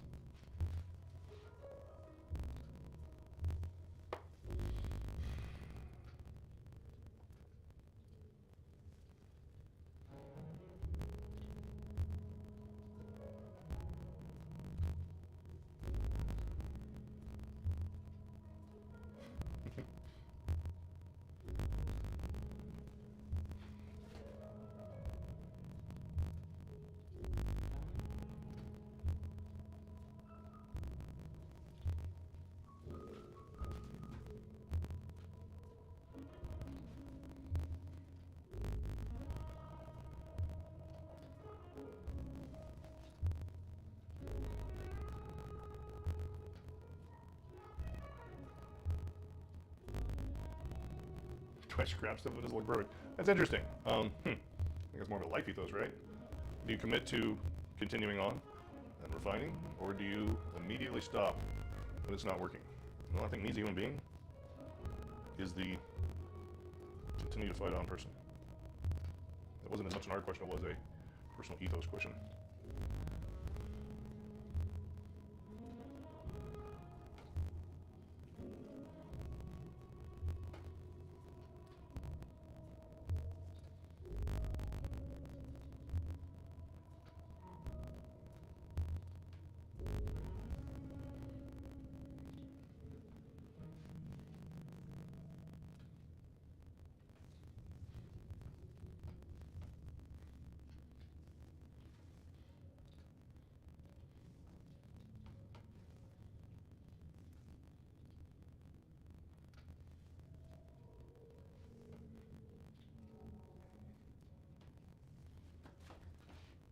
not gonna make nipples. I might put now that I put drapery over her breast, I might put a very subtle, like, change in, angular acuteness, right there. But I mean, specifically, areola is probably not. I might, again, like I said earlier, it's a conversation between the observer and the artist, and I think I might create just enough for you to have that conversation on your own, as it were, as the observer. Does that make sense?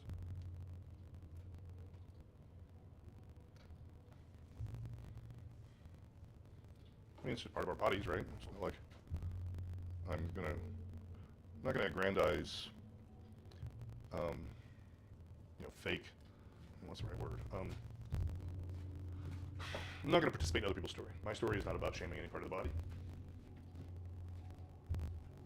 Oh, thank you, Kevin Gray. Both counts. I am going to cast this in initially resin, and then an alloy, like bronze.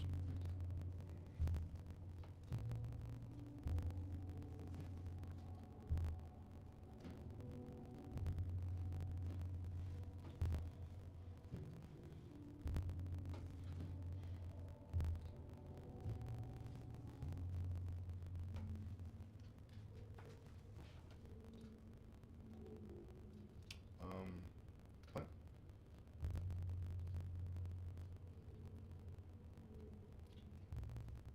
The birdie? Yeah, the bird. I presume when you birdie mean actual bird. Yeah. Unfortunately, I can't keep going. I'm out of clay. This is all the clay I got. I got this little nibble of clay here. So tomorrow night, I'm gonna go get a couple more. Probably get about 10 pounds of clay.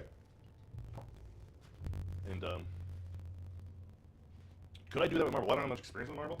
So most of the real good marble guys, they basically build it in clay first so they can see where they're going. So that being said, I've started down that road, I guess, but no, I don't know anything about marble. I'd love to. I find it very intriguing. I also don't, but with that being said, I'm not excited about, I think I like marble because of the user experience of marble. At the end of the day, like this immutable thing. But I don't indulge in marble out of simple sense of like rote dictum, like we're supposed to do because they did it that way in the past. Well, they did it that way in the past because of lack of materials. They didn't have our technology. So I'm not going to do it because I'm supposed to be an authentic artist, but I might do it out of the actual user experience in today's culture. Like, what does it mean to be in marble now? And I think it's interesting, right? It's at least worth debating, right? I'll definitely, this one I'm going to do. I find it very dubious that I would do this one in marble. But, alloys? Yeah, hills, yeah. Down for that.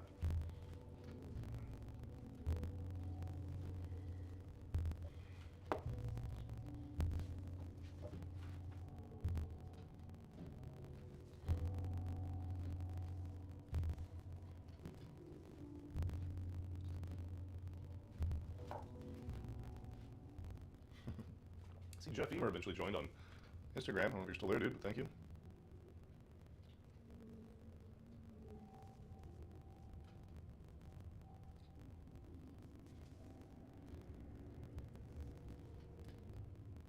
This line isn't straight. It's really annoying me.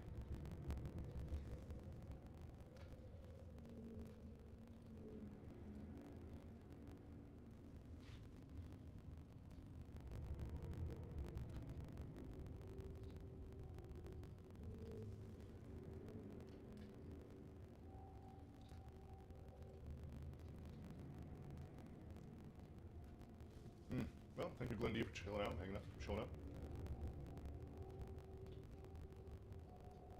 Well, Haley, thank you for coming. I just see your post there. Thank you for coming. Be here tomorrow night. We'll do it again. Come on over, meow. We'll do another night of whatever it is we do. Looking forward to it. Looking forward to your input. If anyone says we had 10 or remind me to go get some clay, it'd be cool. I need to be project managed. Thank you. Yes. Smile but sad. Yes. Well, I mean, this is literally her, I don't want to say funeral, but kind of, like, right? This is her reincarnation ceremony. She's sad and happy, pleasant, accepting, but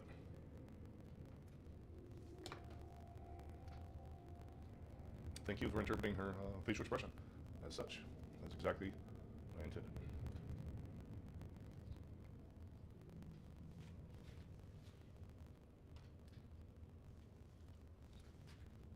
All right, thank you, everybody.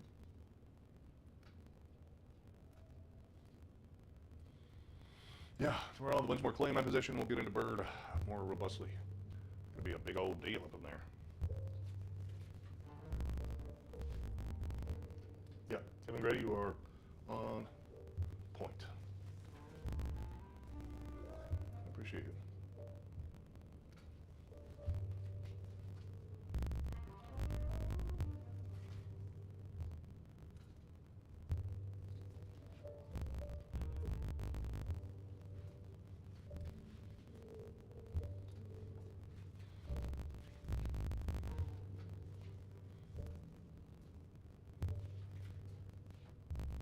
Yes. Wow. Yes, back there. That is a real gator. You're right. Definitely a real gator back there.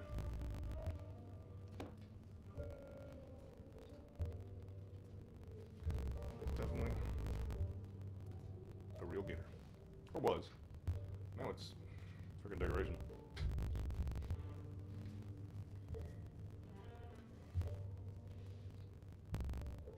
Well, thank you, thank you, Workout 247.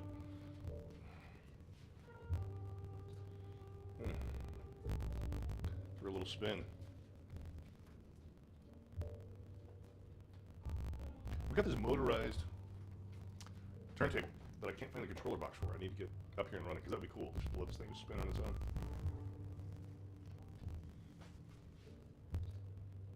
Thank you. I do think that I might have to take kids to school in the morning. I think I gotta call it, guys. Totally appreciate your love. There's a lot of love tonight. Appreciate you guys. I'll be back tomorrow night, work on some more. I'll have some actual clay in my possession. And I'll work on bird and shadow base. This shadow base is going to be the bomb. And get after it. I'm extremely appreciative of all y'all that showed up. Yeah, follow, please. Click on whatever button you need to click on or whatever to follow so you'll get notification. I'll be here tomorrow night at like approximately 9 Central, and I'll be doing this again. Come on back, show up. Tell me your thoughts. It's going to keep going. This adventure is going to keep going. Well, Kevin Gray, I'm glad I did hit your feed. Yeah, everybody hit follow because I'll be here every night, and I really adore your guys' input. Like it kind of makes this all worthwhile. I'm not gonna lie, I'm gonna be dramatic, but you know, pretty cool. So thank you. Appreciate you guys, and we'll get after it again tomorrow night.